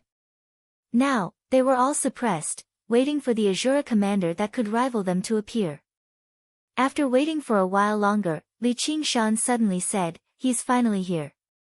Violent murderousness surged out from the depths of the blood-red swirl, sweeping through the entire battlefield. A blood-red comet descended from above, slamming into the ground viciously. With a great boom, a wave of earth swept out into the surroundings. Several hundred bone-eating shamans were directly shaken to death, while over 1,000 bone-eating shamans were sent flying. In the huge, deep pit created by the collision, a vicious, bald, burly man leapt out. He happened to be an Azura commander. However, to Li Qingshan's disappointment, the weapon in his hand was a huge spiky club, dark and glossy with a layer of blood-red light. At first glance, it seemed like a huge club. Its surface was uneven, and the spiky teeth varied in size too, protruding from it in a sparse and messy manner. However, it gave off an indescribable sense of viciousness. Li Qingshan nodded to himself. This weapon suited his taste very well. Yin Qing said, "It's time for the main show." The Azura commander sensed something and gazed at the great snow mountain, but it was empty. Chapter 848. The powerful bone-eating shamans entered the Azura field and immediately broke free from the suppression. They both raised their guard when they saw one another. They all came from different tribes. Bone-eating shamans had always had a tradition of eating their own clansmen. Compared to corpses, all of them preferred living ones. Unlike regular bone-eating shamans, they instead seemed closer to humans on the outside. They restrained the various powers in their bodies and condensed them in their skulls, which they called the brain core. They were similar to the demon cores of demons and the golden cores of human cultivators. If they could eat their opponent's brain core and body, their strength would skyrocket. No one could resist this temptation. However, this stalemate only lasted for a split second. The sight before them left them astounded even though they were used to seeing slaughter. Under the blood-red swirl, countless bone-eating shamans of various sizes slaughtered one another. Corpses piled up into a thick layer as the battle cries were deafening. "Where is this? I want to kill too. That man." A bone-eating shaman said hoarsely. When he recalled the pair of terrifying scarlet eyes, his heart shivered, and he felt even more hatred. I don't know. We were all captured. This seems to be the aura of the Azura realm. We have to keep our minds focused, or we'll end up killing one another just like them, said a bone-eating shaman priest. A bone-eating shaman priest said. He seemed like a hunchbacked old man, holding a walking stick. Bystanders would struggle to connect him to the bone-eating shamans who fed on humans. I've never seen so many bone-eating shamans in my life. Looks like all the bone-eating tribes in the entire Mist province have failed to escape. Did he capture us just to make us kill one another? I don't know. He must have his reasons for not killing us. Perhaps he's just toying with us. We have to escape. What's that? The 6 of them conversed with one another. Suddenly, tremendous killing intent surged towards them. Gazing towards the center of the battlefield, a streak of blood-red light knocked away the bone-eating shamans in their way. Weapons whistled over. There was only a single person, the Azura commander with the spiky club. The Azura commander was currently engaged in a massacre in the sea of people, but he also found it boring. A one-sided slaughter like this brought him extremely limited benefits. Suddenly, he sensed 6 powerful auras descend, and he could not help but laugh aloud, charging over. Be careful. He seems to be an Azura. There's no grievance between us. I'll go talk to him. Maybe he's also that man's lackey, specially coming to kill us. If we can't get through to him, Humph, do you think the 6 of us are afraid of him? Anyone who doesn't contribute at this time can just wait to die. Are you an Azura? Why don't we sit down and have a talk? Don't become someone's tool. The hunchbacked old man stepped forward. His eyes were shining brightly, and his voice was sometimes high and sometimes low. There were countless ups and downs in every sentence, making people feel extremely uncomfortable.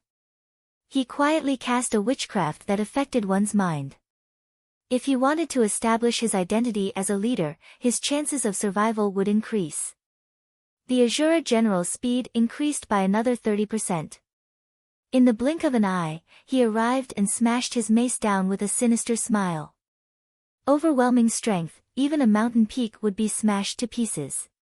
At the same time, it contained countless transformations, sealing off the hunchbacked old man's retreat. If he had not seen it with his own eyes, Li Qingshan would not have believed that a mace could actually execute such an exquisite move. The hunchbacked old man raised his walking stick in horror, and his body emitted waves of invisible power to resist the mace. The 2 forces collided violently, and the walking stick was pressed down inch by inch. He shouted, "Come and save me." The 5 people behind him did not deliberately leave him in the lurch, and they attacked together. The Azura general's eyes were about to pop out of their sockets. With a furious roar, the mace burst forth with a dazzling red light. With a bang, the hunchbacked old man was smashed into a pile of meat paste. Then, he was sent flying by the attack that followed, but a delighted smile appeared on his face. Outside the Azura field, Li Qingshan saw this and could not help but grin. They were trying to influence an Azura commander's mind in the Azura field. Was there something wrong with their heads? In reality, although the shaman priests of many shaman tribes in the Mist province could use powerful, mysterious, and ancient shaman arts that even cultivators feared, they were all specialized in a single aspect. They were nowhere near as versatile as the techniques of cultivators, and their bodies were even weaker. Once they were suppressed, especially when they faced a super warrior like the Azura commander, their fates would obviously be very miserable. Although the Azura general had taken their combined attack and suffered a few severe wounds on his body, as an Azura general who specialized in close combat, this was not much of an injury at all. In the time it took for him to fly out, he had mostly recovered. As soon as he landed loudly on the ground, he immediately leapt out of the dust and flew into the air, gazing down at the 5 remaining bone-eating shamans. He raised his mace high into the air, and his battle intent and murderousness became even heavier. However, the first reaction of the 5 bone-eating shamans after sending the Azura commander flying was not to pursue him. Instead, they fought over the meat paste on the ground, directly shoving it into their mouths. Their mouths immediately widened to an unbelievable degree, and they swallowed the meat paste without even chewing it. If it were not for the fact that a powerful enemy was right beside them and they were in a predicament, they would basically throw their lives at each other for the sake of the brain core and the skull. The tiny bit of tacit understanding they had just developed vanished completely. When the Azura commander turned around and lunged over, the 5 of them were still on guard. The Azura commander's gaze locked onto the bone-eating shaman priest at the very back. His battle instincts told him to defeat this person first, but the other 4 would definitely stop him.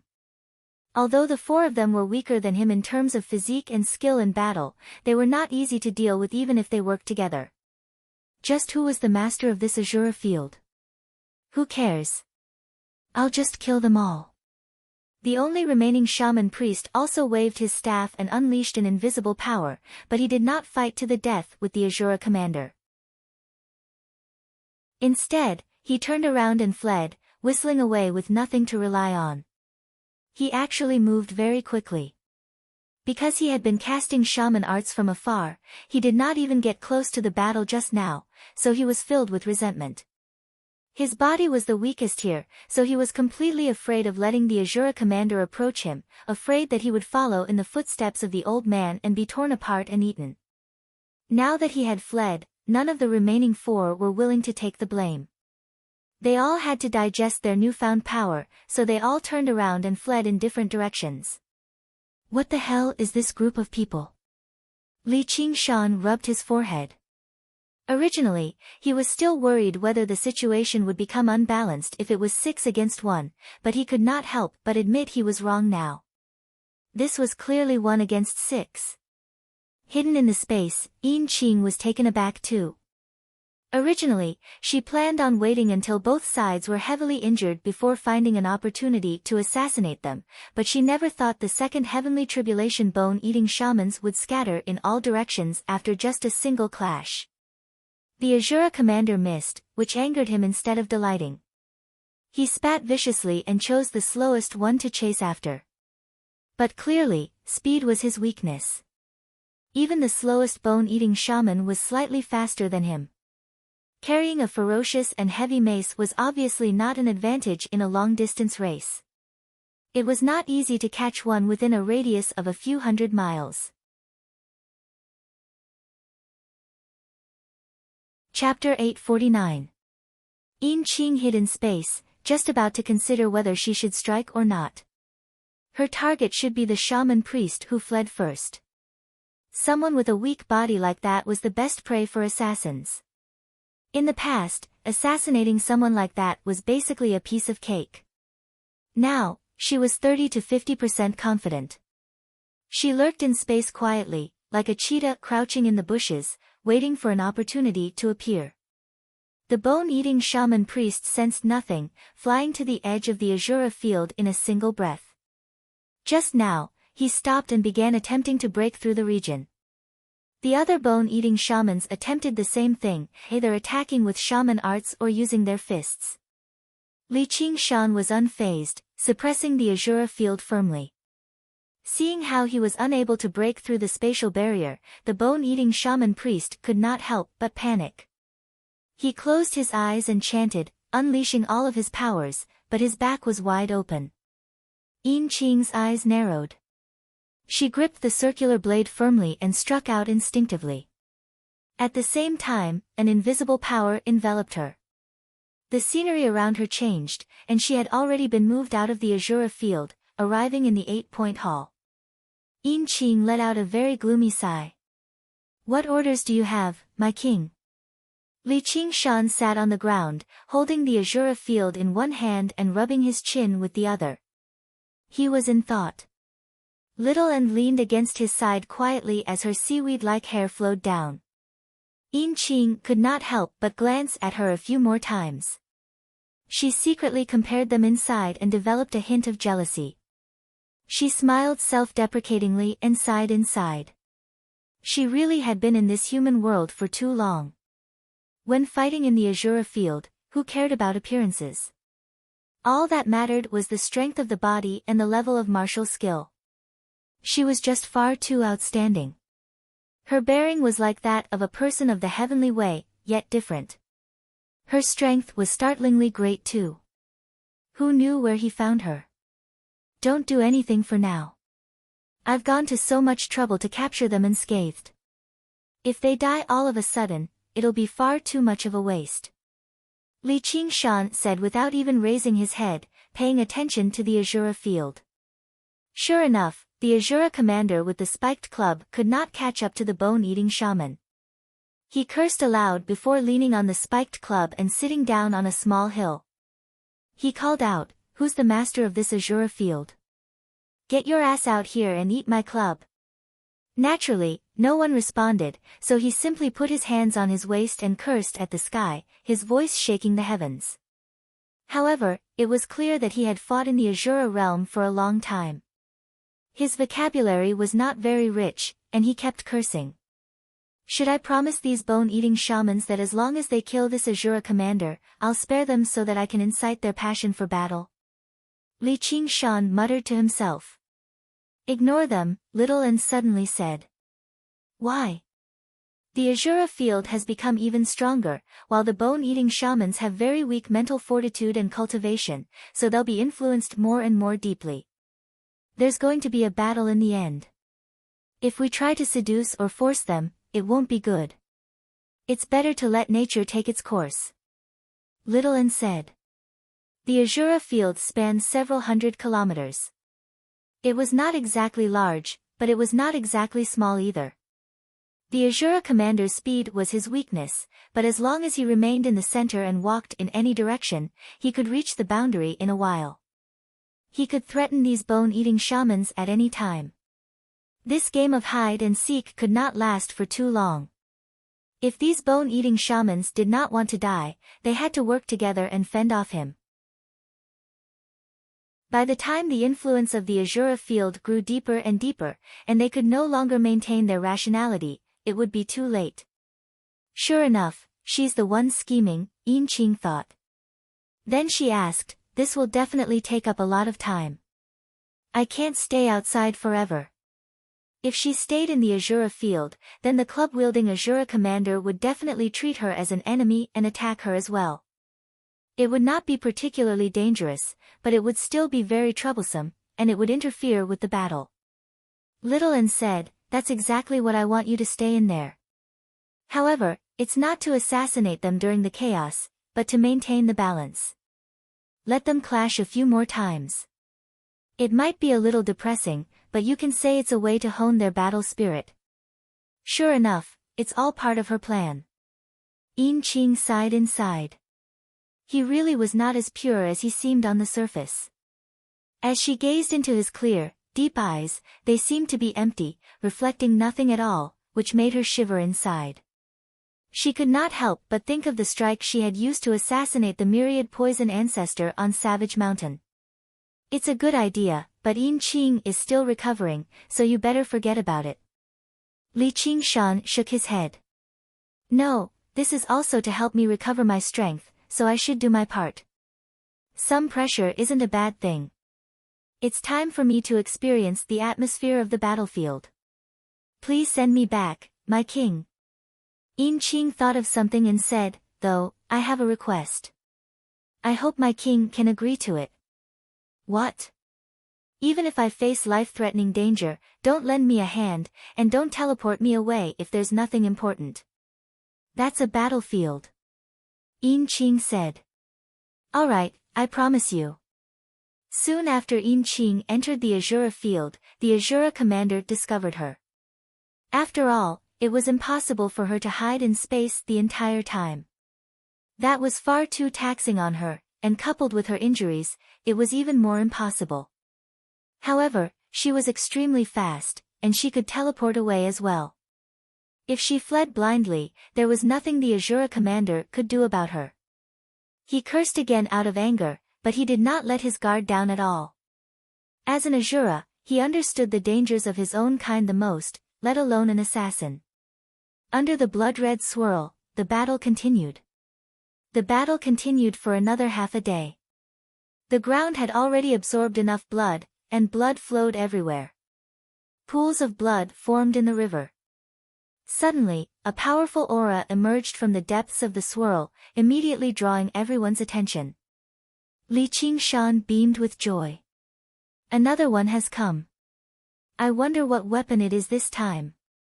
When he saw the weapon in the Azura commander's hand, he could not help but open his mouth slightly.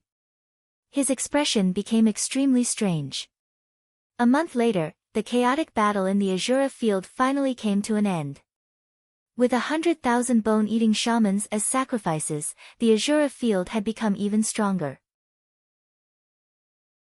Little N had also obtained sufficient resources to cultivate, and not only had Yin Qing's strength recovered, but she had even made it to a whole new level. Just when everyone was happy, Li Qingshan let out a long sigh. He wielded an Azura armament in each hand, with a spiked club in his left hand and a spiked club in his right. Although the style differed drastically, with one dark and heavy, primitive and brutal, while the other shone with light and exquisite, they were clearly the same weapon, spiked clubs. Fuck. Only 2 Azura commanders have come, and they both use weapons as obscure as spiked clubs. It's not like your brothers by blood. Li Qingshan tossed the 2 spiked clubs onto the ground. The ground trembled and produced 2 great craters. This was not just because of Li Qingshan's strength, but also because the 2 spiked clubs were extremely heavy. Each one weighed over 5,000 kilograms. Little and comforted him. Spiked clubs are great too, and you even have 2 of them. Li Qingshan said furiously, what's great about them? Only the damn extras in the stronghold use spiked clubs, and you're even carrying 2 of them. That's so lame. Little and tilted her head. Even with how clever she was, she had no idea what kind of exotic beasts these damn extras were. Anyway, they were not particularly powerful. Yin Qing smiled resplendently. Li Qingshan glared at her, and she cleared her throat. My king, I actually think this suits you better than the sword. With the insight I've honed in the Azura realm, you shouldn't have taken the path of the sword in the first place. Then what should I take? The path of spiked clubs. Li Qingshan swung the spiked clubs in his hands viciously. Pfft. Cough cough, I've never heard of that before. Yin Qing held back her laughter as she let the 2 vicious spiked clubs swing back and forth in front of her, creating a fierce gale.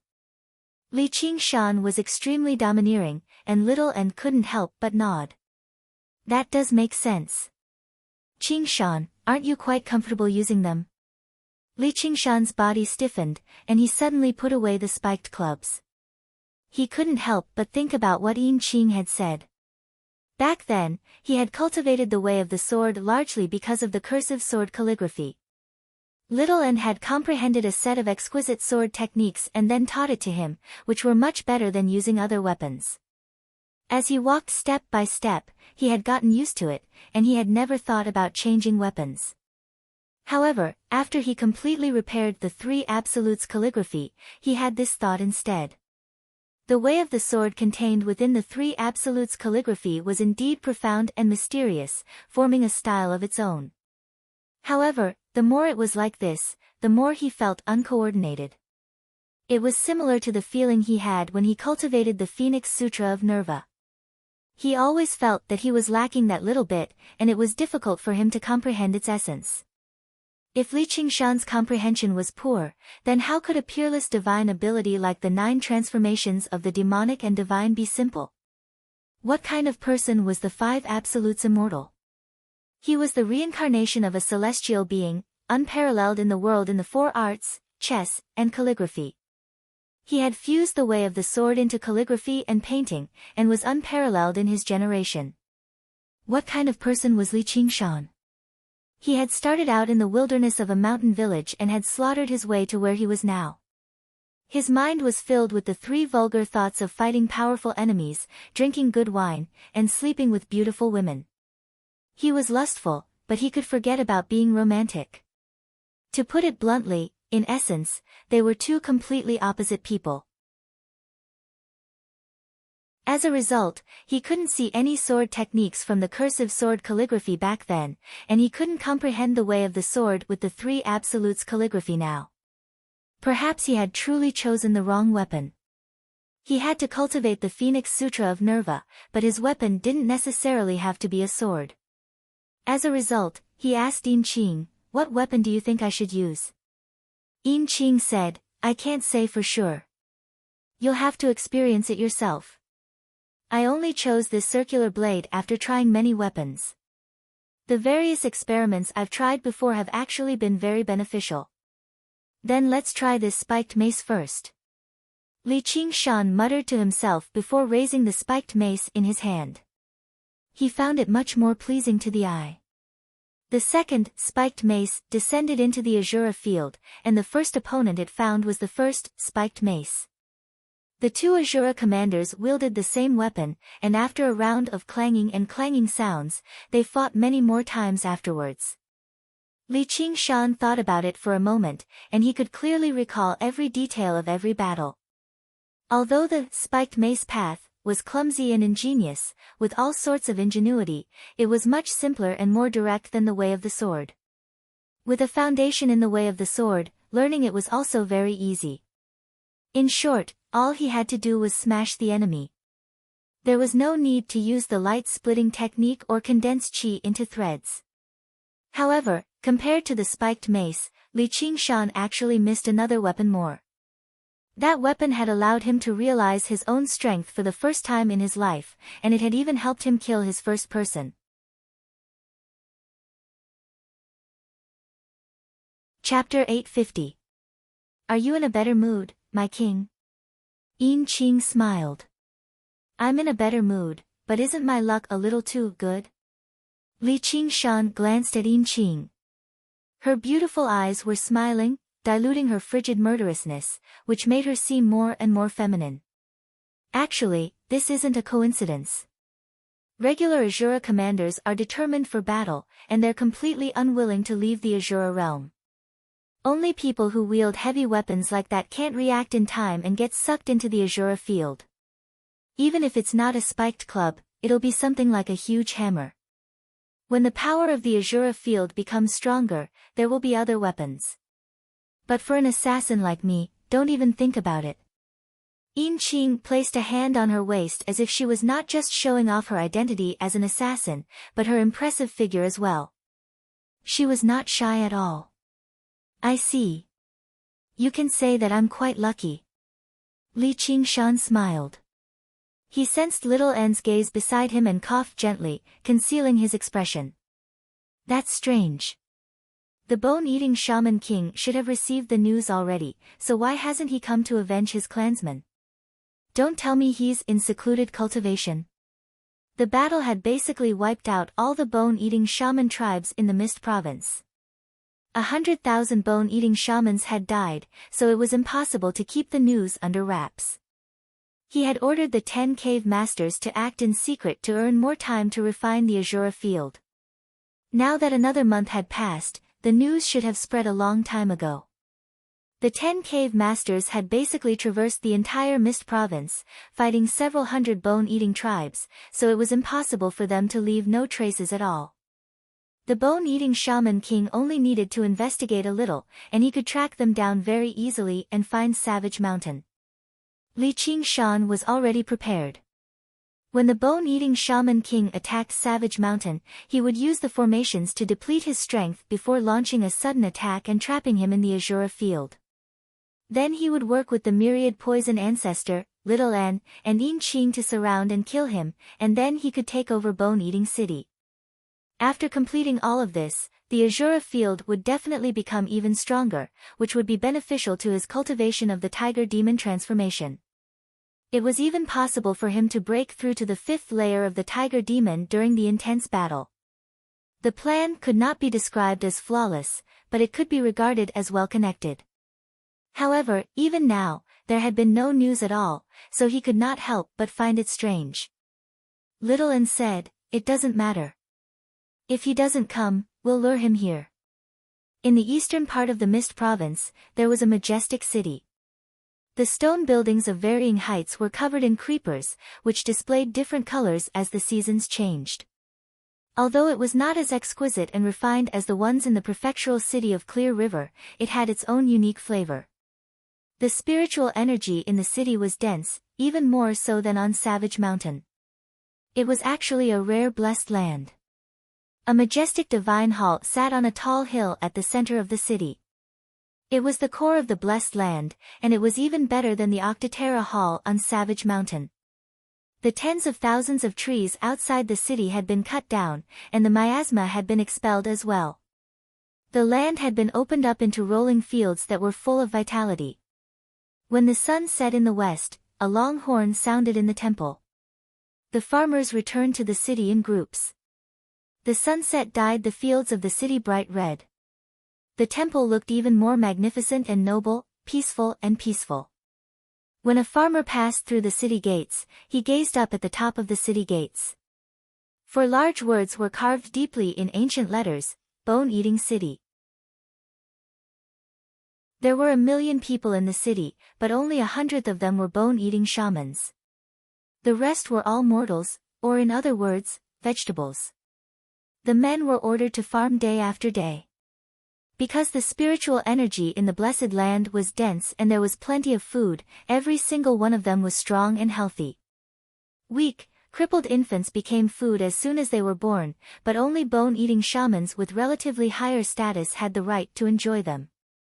Regular bone-eating shamans could only wait until the men's bodies weakened and they lost the ability to work before they could feast on them. However, the women did not have to farm. They only had a single job, which was to give birth. They gave birth one after another until they lost the ability to give birth and also became food.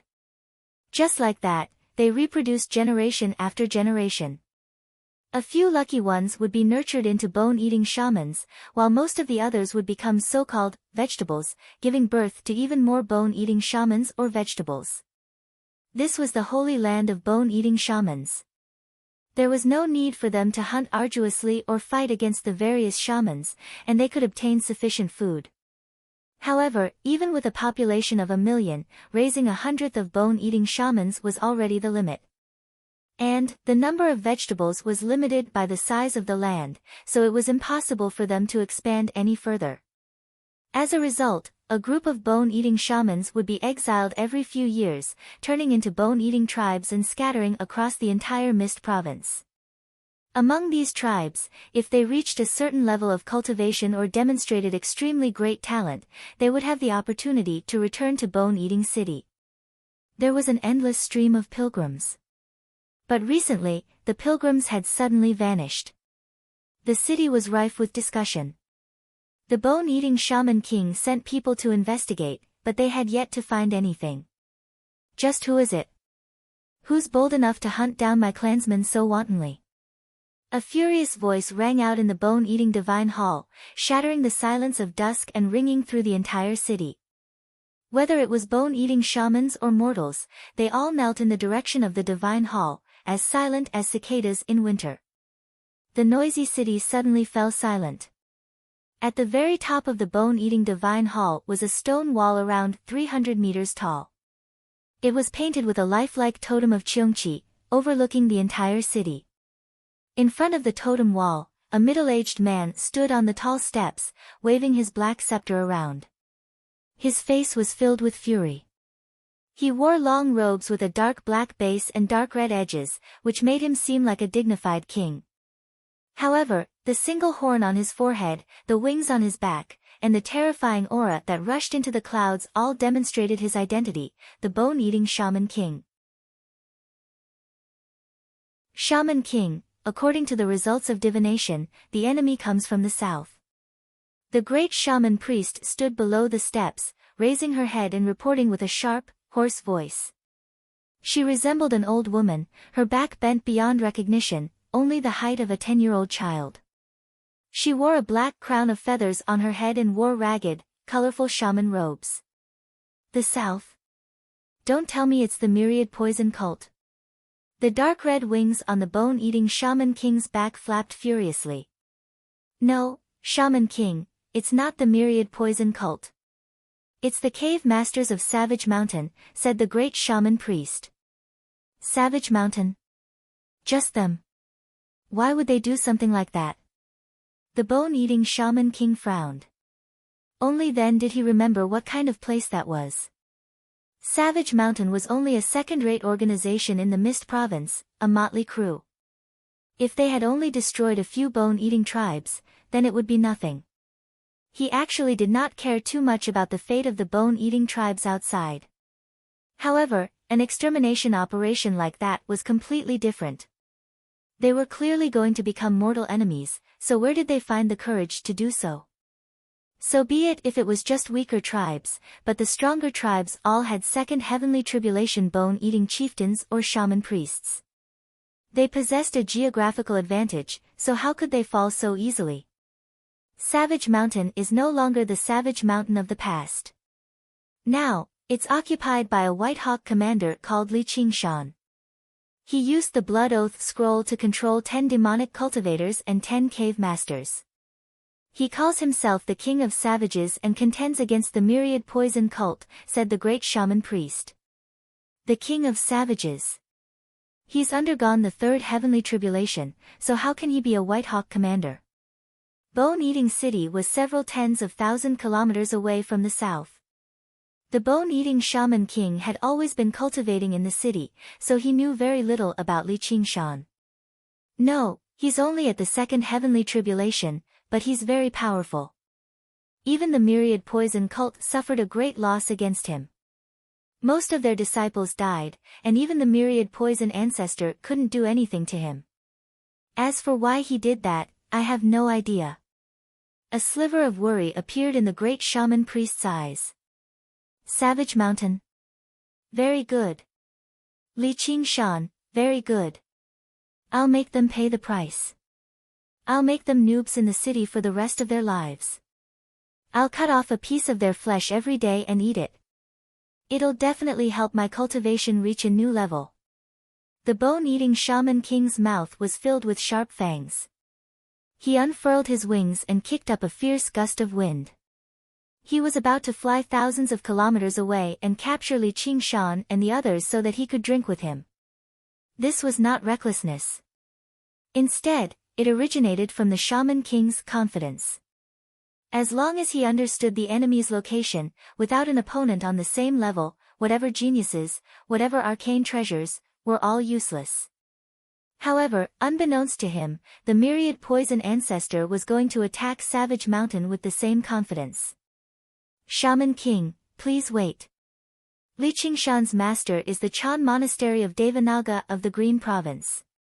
His master is a monk king, and there's a woman with him too. She's also a disciple of the Chan Monastery of Devanaga. The Chan Monastery of Devanaga. Are they bold enough to come to the Mist Province? Even the Myriad Poison Ancestor isn't afraid, so why would I be? The three great sects of the Green Province possess tremendous strength, and the bone-eating shaman king had heard of their name a long time ago. The four guardian kings of the Chan Monastery of Devanaga were renowned throughout the world, but with the hostile relationship between the two provinces, there was no need for them to worry too much. The Myriad Poison Ancestor thought the same too. The great shaman priest was not bold enough to say that the Myriad Poison Ancestor had suffered so much, yet he still failed to take down Savage Mountain. Before we go to battle, we should offer sacrifices to great god Cheongqi and Divine. With that, the bone-eating shaman king's fury subsided a lot. He found the great shaman priest's words to be reasonable. This entire matter was filled with oddities. Let alone everything else, just grasping the location of every single bone-eating tribe was unbelievable. There were large and small bone-eating tribes. They were not like regular tribes, living in the same place for generations. Instead, they constantly moved around in search of even more food. A White Hawk commander from the Green Province had actually grasped the location of every single bone-eating tribe so precisely before launching an attack with lightning speed. That was far beyond his abilities. And, there was a great question. Just why was he doing this? Just what kind of benefits, or in other words, what made him bold enough to act so fearlessly? If it were for forging artifacts, wouldn't it be much easier to find 100,000 mortals? Bone-eating shamans focused on tempering their bodies. Apart from an extremely small number of them who had undergone heavenly tribulations, the souls of regular bone-eating shamans were not much stronger than mortals. Could it be that there was a deeper conspiracy behind this? The world was becoming more and more turbulent right now. At a time like this, why did two genius disciples of the Chan monastery of Devanaga come to the south despite the tremendous risk instead of cultivating in the Green province obediently? Now that he calmed down and thought about it like that, it really was full of mysteries. He could not afford to be careless. "Alright, up to you then. I will definitely get revenge for this," said the bone-eating shaman king. He was not acting on impulse, but a king had his dignity as a king. Chapter 851. The great shaman priest took his leave in a hurry to prepare for the sacrificial ceremony. The bone-eating shaman king sank into his thoughts for a while longer before turning around and gazing at the totem wall. He bowed slightly and made a gesture of prayer. "Great God Cheongchi, please bless my bone-eating clan with the utmost viciousness and evil, never to be redeemed for their sins. There will be a day when demons will return to this world and do whatever they want." The eyes of the Cheongchi totem seemed to move, revealing a vicious smile filled with malice. Li Qingshan sat on the dark red ground.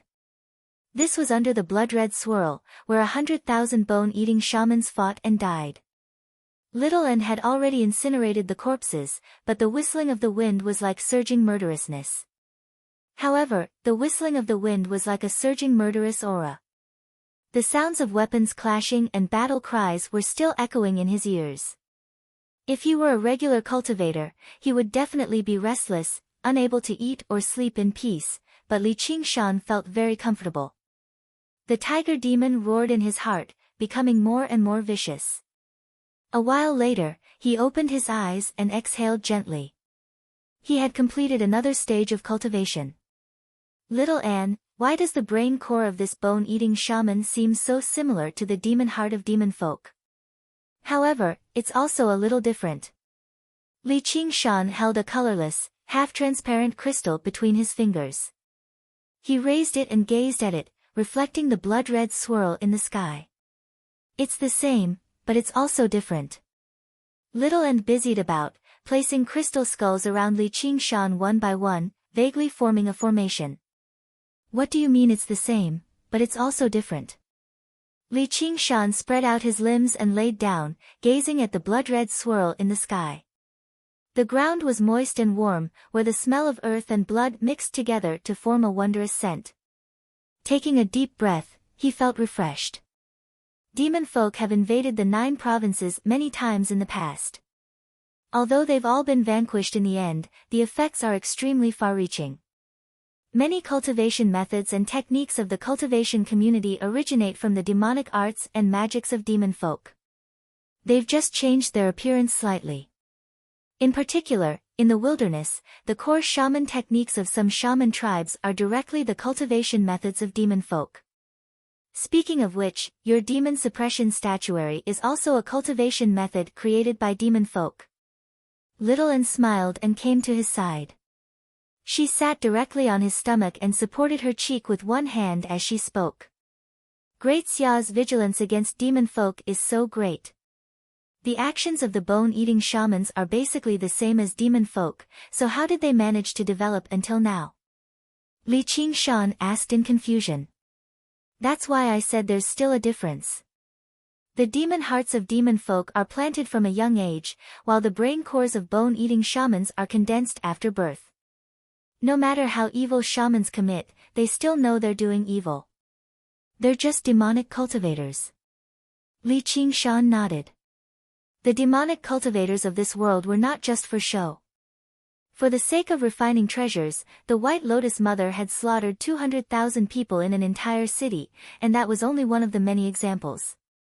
Compared to that, the bone-eating shamans only had the word eat, and they ate for the sake of survival. It was impossible for Great Xia to kill all the demonic cultivators in the world. If they really did that, they wouldn't be far from destruction. The humans had internal strife, but the ones happy were still the demons. Once the demons gained the upper hand, they would definitely eat humans much more viciously than the bone-eating shamans. Little N continued, demon folk have good and evil reversed. They have no idea they're doing evil at all. Their very existence blasphemes the gods and Buddhas, and once they successfully invade, they'll twist the laws of this world and turn everyone into demons. In other words, my demon suppression statuary might be able to restrain the bone-eating shaman king? If I had known earlier, I would have tested it. Li Qingshan said with some pity. When he swept through the bone-eating tribes, he had directly used his abilities to crush them.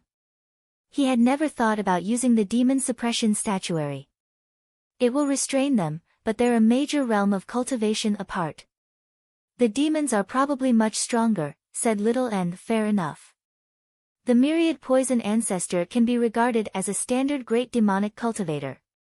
His demonic nature is terrifyingly powerful, but I didn't feel like it could restrain him much back then. At the end of the day, it all comes down to who has a higher cultivation and a bigger fist. It's already very impressive that the demon suppression statuary can suppress demonic cultivators and demon folk at the same realm of cultivation. I've investigated the demon folk who created the demon suppression statuary in the Chan monastery of Devanaga.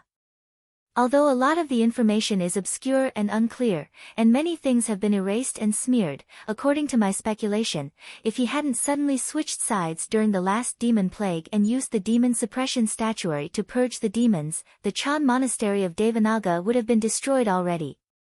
That's powerful. Li Qingshan was surprised before smiling. In other words, he can be regarded as a demonic traitor. Little N took the brain core from Li Qingshan's hand and stood up. The chi-consuming formation of 9 breaths is almost complete. Prepare to begin. Come.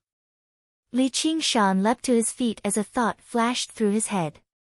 He wondered how the myriad poison ancestor was doing in Bone-Eating City.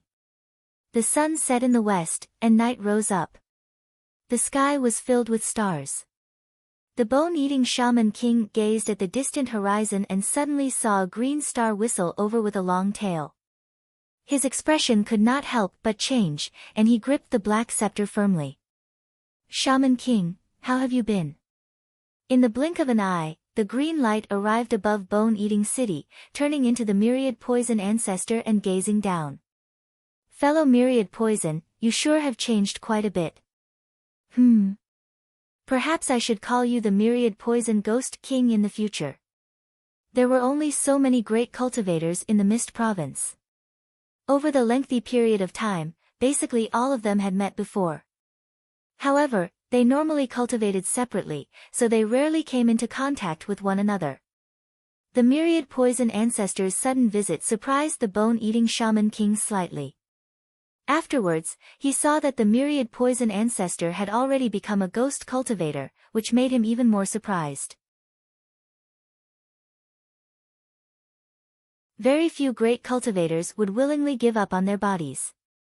Looking at his age, it was not like he had reached the end of his lifespan, so why would he make a choice like that? Was it because he refined and used poison all year round, which had reduced his lifespan?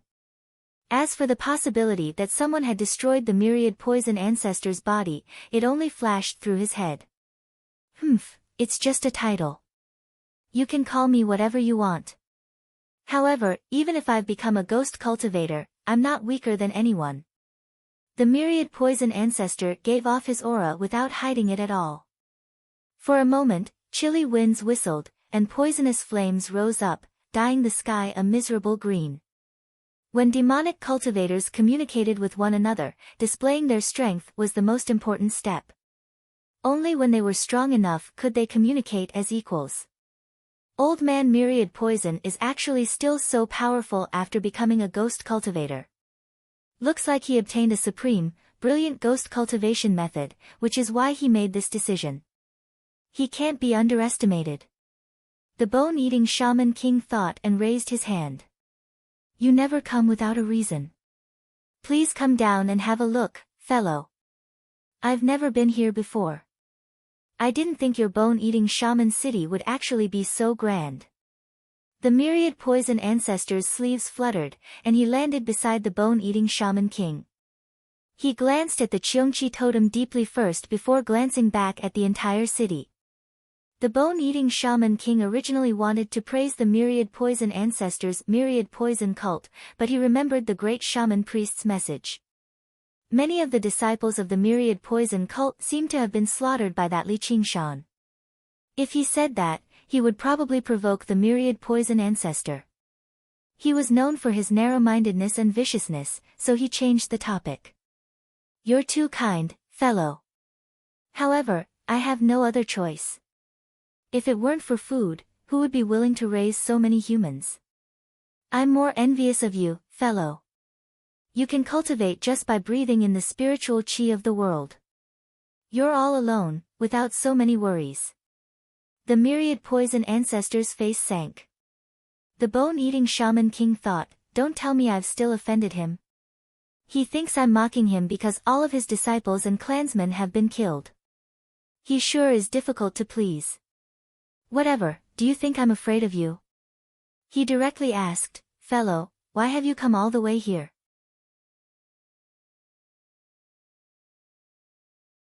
Chapter 852. Oh. What bad news is it? The bone-eating shaman king remained calm as his eyes drooped slightly. Sir, have you heard of the name Li Qingshan before? The myriad poison ancestor stood with his hands behind his back, not looking at the bone-eating shaman king. Instead, he overlooked the city and the fields outside the city. At this time, the sun had already set and the crescent moon had risen, shining on the two of them, drawing out two long shadows. So what if I've heard of it? So what if I haven't? A cold light flashed through the bone-eating shaman king's eyes. His anger had yet to subside. The myriad poison ancestor saw through it with a single glance. Looks like you already know, so there's no need for me to waste any more time. I'll just ask you one thing. Do you want revenge? So what if I do?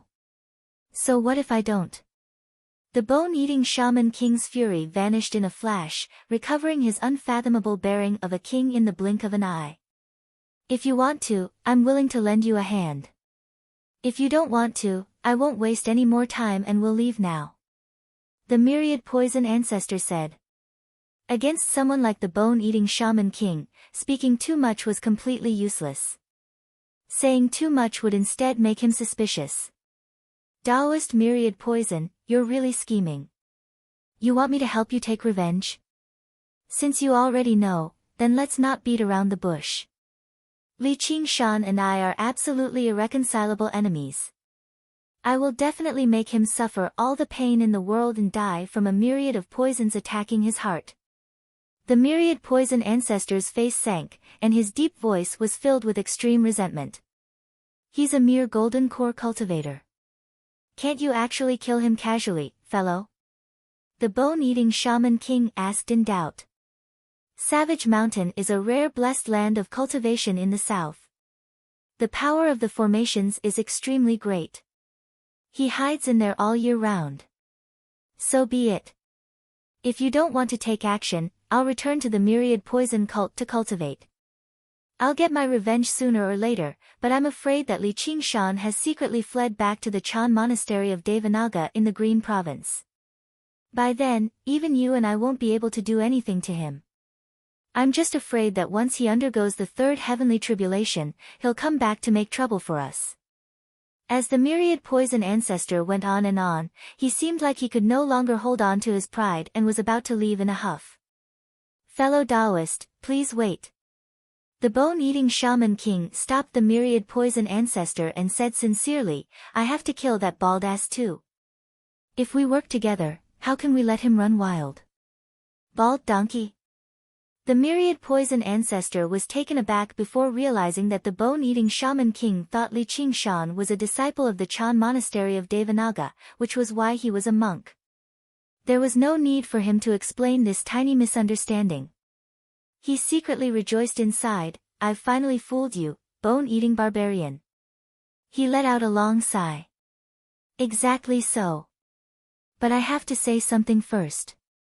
Everything on Liqing Shan belongs to me. Why? The bone-eating shaman king immediately let go of the myriad poison ancestor's sleeve and thought, as genius disciples of the Chan monastery of Devanaga, Liqing Shan and that little N are able to come to the south of the Mist province and stir up a storm, so who knows how much good stuff they have on them. Just the formation that even the myriad poison ancestor is helpless against is worth quite a lot. Based on the losses my myriad poison cult has suffered. The myriad poison ancestor said like it was obvious. Your myriad poison cult has suffered great losses, but do you think my clansmen died in vain? 100,000. A whole 100,000 people. They're all dead. The bone-eating shaman king said furiously. They're just some clansmen on the outskirts. Your bone-eating city is completely unscathed. I can give you the blessed land of Savage Mountain, and I can give you 20% of the other spoils. Everything else belongs to me. Since we're in the same boat, that's not impossible. I'll be a little more generous and let the young one have it. The bone-eating shaman king was very surprised. He had thought he would have to haggle over the price again, but he never thought the myriad poison ancestor would agree just like that. Was there a trap here? The myriad poison ancestor changed the topic. Though, I don't want anything else out of the 20%. I just want the blood oath scroll. Also, Liqing Shan and everyone else will belong to me. You have quite the appetite, fellow. Aren't you afraid of bursting your stomach? Why don't you turn it around and ask me for the 20% instead? The bone-eating shaman king sneered, but he stopped worrying inside. Now that was the myriad poison ancestor's shamelessness and greed. Alright, that's a deal then, the myriad poison ancestor said suddenly, and a hint of a smile flashed through his eyes. The bone-eating shaman king's heart sank. This old monster is so crafty. So he's purposefully trying to trick me with words, trying to divert the trouble to me. Capturing Liqing Shan and the others will give him a swift and satisfying revenge, but it'll also directly become a sworn enemy of the Chan monastery of Devanaga. He'll be able to obtain all of the spoils with ease. However, if he thought about it carefully, obtaining a blood oath scroll and 10 cave masters as slaves was not exactly a loss. As for that bald donkey Liqing Shan, he had planned on taking him back to Bone-Eating City and slowly torturing him anyway, so he agreed to it straight away. However, he forgot to look into why the myriad poison ancestor did not trap Liqing Shan and the others on Savage Mountain, even hunting down bone-eating shamans on such a large scale. The myriad poison ancestor had been subdued by the nightmare tiger's demonic eye, but his craftiness had not vanished. If it were not for the fact that he had been too confident in his strength in the past and failed to sense any warning signs, why would he have ended up like this? As for the bone-eating shaman king, he would never have imagined that there was an ability in the world that could turn a great cultivator into a slave. Alright, let's go, said the myriad poison ancestor. The great shaman priest is currently preparing for the ceremony. Why don't we wait a little longer and go after the divination, said the bone-eating shaman king. If the two of us work together, do we still need divination? Fellow, you've been cooped up in this city for far too long. Have you lost even this bit of courage? The myriad poison ancestor purposefully mocked him. Courage, but not now. It's still better than waiting a few years for revenge at the very least. Unlike the fury he displayed when he was haggling earlier, the bone-eating shaman king was truly furious now. It really did not match his identity to be so serious when dealing with a second heavenly tribulation cultivator, so he could not help but mock the myriad poison ancestor. It's already been so long, yet you still haven't done anything to Liqing Shan. Alright, alright, alright. I'll be waiting to see you dance around then. The myriad poison ancestor said furiously. Originally, he wanted to provoke the bone-eating shaman king again, but since he had already agreed to it, there was no need for him to be in such a hurry and raise his suspicions. If divination really worked, he would not have suffered so much in the past. As they spoke, a 9-storied platform had already been erected on the square in front of the divine hall. Great flames lit up the surroundings, followed by the offerings of the 3 animals. The great shaman priest led a group of men and women, young and old, onto the platform. A few regular shaman priests led a large group of bone-eating shamans around the platform, prostrating themselves on the ground and praying silently. Just these few people. Aren't you afraid of your great god Cheongchi's wrath, fellow? The myriad poison ancestor frowned. As one of the most powerful people in this world, he did not have much reverence for gods. Gods and Buddhas were also made up of people. Technically speaking, they were just stronger cultivators. If Cheongchi were present in person, he obviously would not even dare to fart, but it was impossible for him to break through the power of the domain and directly descend upon this world. At most, he would use some sacrificial rituals and descend with a sliver of his consciousness. There was nothing to be afraid of. What surprised him was the number of people being sacrificed this time. Some larger barbarian tribes would sacrifice over 100 people each time, and they would all choose strong men or flawless virgins. The group of people on the platform ranged from young children to old people. The quality of the offerings was very average. Were they loyal worshippers? But looking at how they trembled and were filled with fear, they did not have any spirit of devotion at all. As if the bone-eating shaman king had forgotten about the slight displeasure just now, he explained with a smile, "Don't be fooled by their appearance, fellow. What we're offering up is no regular offering. You'll understand once you keep watching." The great shaman priest suddenly let out a final cry and began dancing about wildly on the top of the platform. The prayers of the shaman priests and bone-eating shamans below became louder too. Only the people on the platform were still at a loss. They had no idea what to do next. The great shaman priest let out another final cry before suddenly bursting into song, singing a melody of blessings. It sounded like a stern rebuke, yet also like a vicious curse. As if they had received some sort of order, the men began to strip off their clothes before lunging towards the women beside them. Wails and sobs rang out. The myriad poison ancestor was confused. Although there were many rituals that used copulation to entertain gods, Cheongchi was not a god of lust, but a god of evil. What was the point of creating something like this? Can't you tell, fellow? They're all family related by blood. There are 3 generations of them. We call this ritual the ceremony of the 10 abominations. What we're offering up are at least 10 of the abominations of the mortal world. This is only the first half. The myriad poison ancestor immediately understood what was going on. He could not help but sigh. This Cheongchi truly was a god of evil after all. He personally believed he was heartless, sinister, and vicious. He did not take good and evil seriously at all, but no matter what he did, he still had to see if there were benefits to it. If there were benefits to doing good, he would do good and accumulate virtue.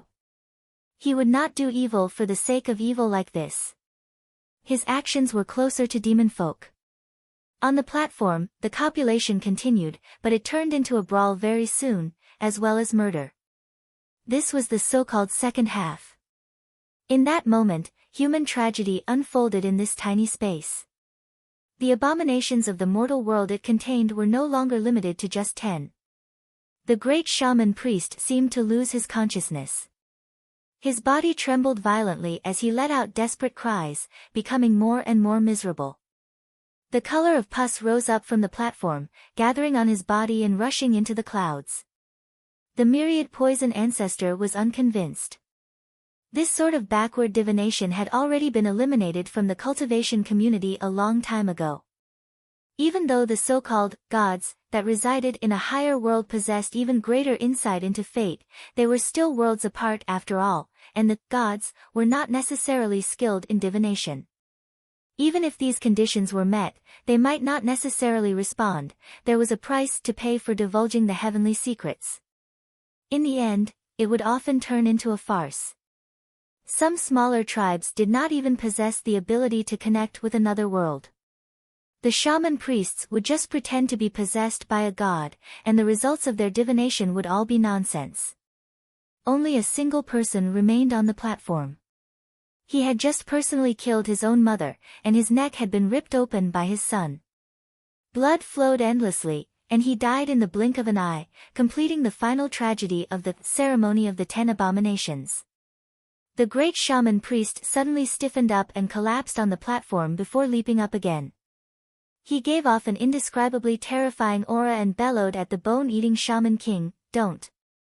The voice was no longer the voice of the great witch priest. It was filled with hostility and malice. The bellow echoed through the city, and the bone-eating shaman king's expression changed drastically.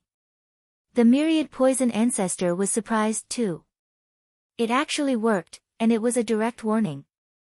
Although Fuji invited a god to possess the body, it only allowed the consciousness of the Wu Zhu to communicate with the god and receive a revelation. However, this revelation was often vague.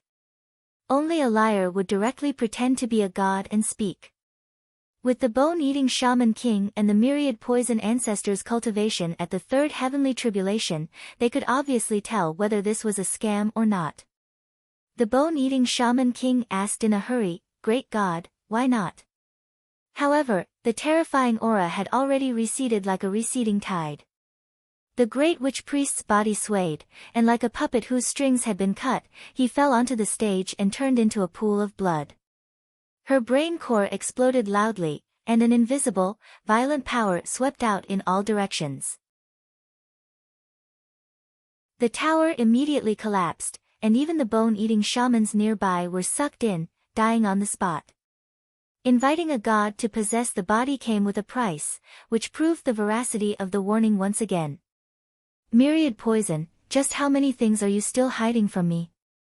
If you don't get it straight today, don't even think about leaving Bone-Eating City alive." The bone-eating shaman king turned around and looked at the myriad poison ancestor. His entire face began to twist and turn green, his eyes sunken deeply, and his sharp teeth protruded.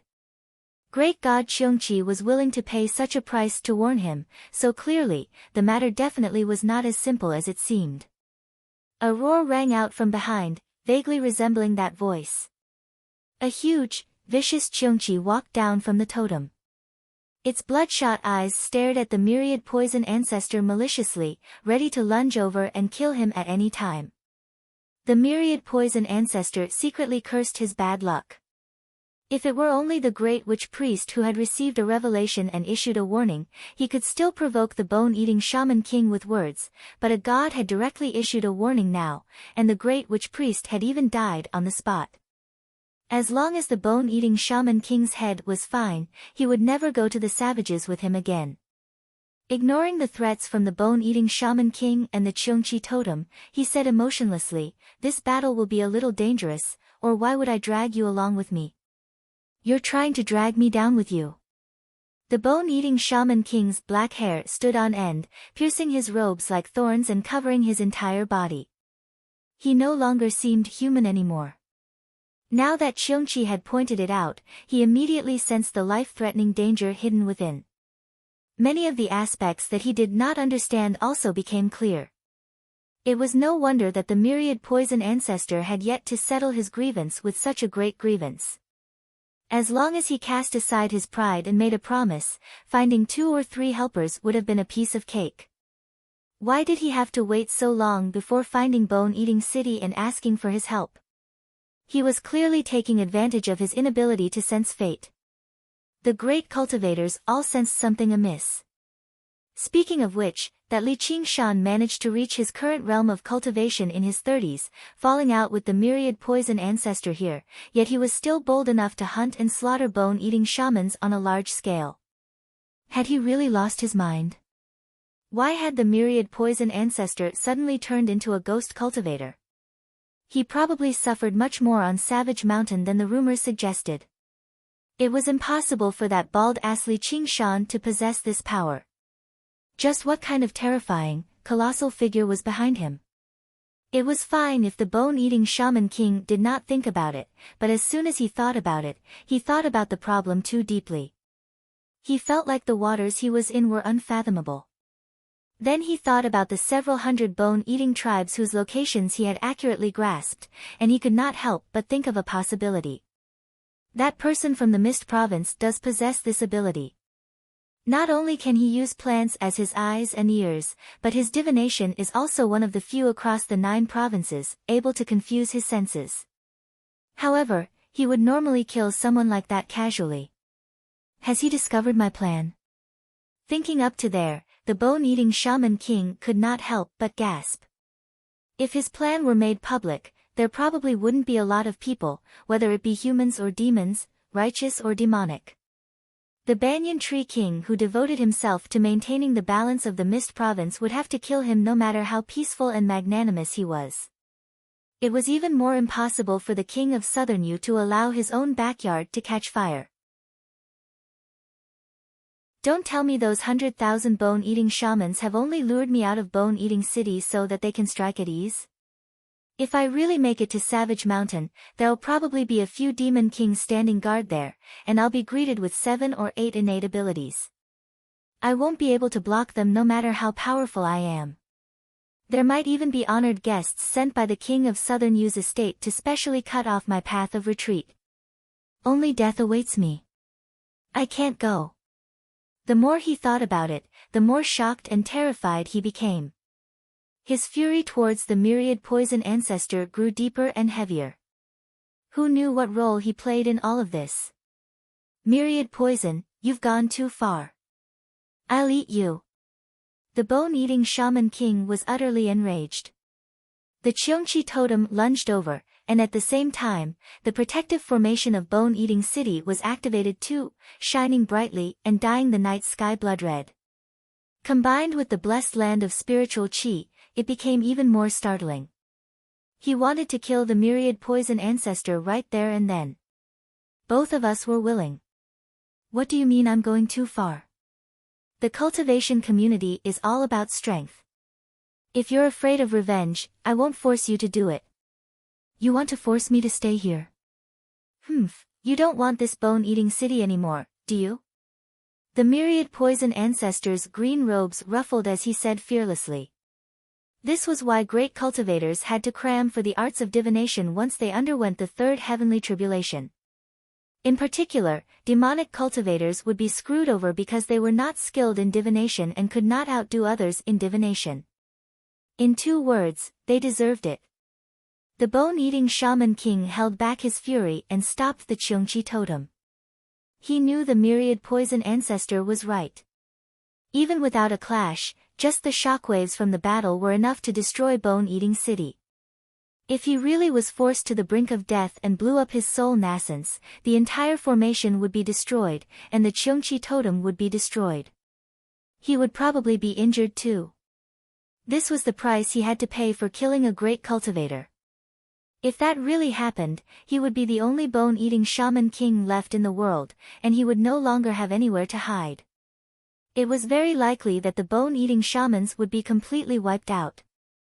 As a result, he calmed down and ordered Cheongchi to return to the totem wall. He stopped the formation and said to the myriad poison ancestor, "You can piss off." The myriad poison ancestor said nothing more, immediately turning into a streak of green light and fleeing. He was extremely afraid of death too. If the bone-eating shaman king threw caution to the wind, he really could make him stay here. The bone-eating shaman king thought to himself, as long as I remain in this bone-eating city, no matter who attacks, they'll have to pay quite the price. If I'm really forced into a corner, I can even drag 1 or 2 down with me. Which 3rd heavenly tribulation cultivator is so fearless of their lives? Right now, I'll just deal with the situation by remaining the same. I'll definitely get my revenge for this. Li Qingshan sat in the chi-taking formation of 9 breaths cast down by the crystal skull, gulping in the aura it contained as he practiced both the human and demon cultivation methods at the same time. He wandered through his soul, returning the malice to the tiger demon, while the malice was absorbed into the demon heart. Then, he used the demon suppression statuary to suppress and convert it. The improvement to the demon suppression statuary was actually much greater than the tiger demon's improvement, which was quite a pleasant surprise. Just as he rejoiced, the great ceremony of the 10 abominations several tens of thousand kilometers away reached its climax. Suddenly, an extremely vicious thought directly descended upon his sea of consciousness, issuing a warning through the great shaman priest's mouth. It suddenly rang out, but it was filled with surprise. Are you good or evil?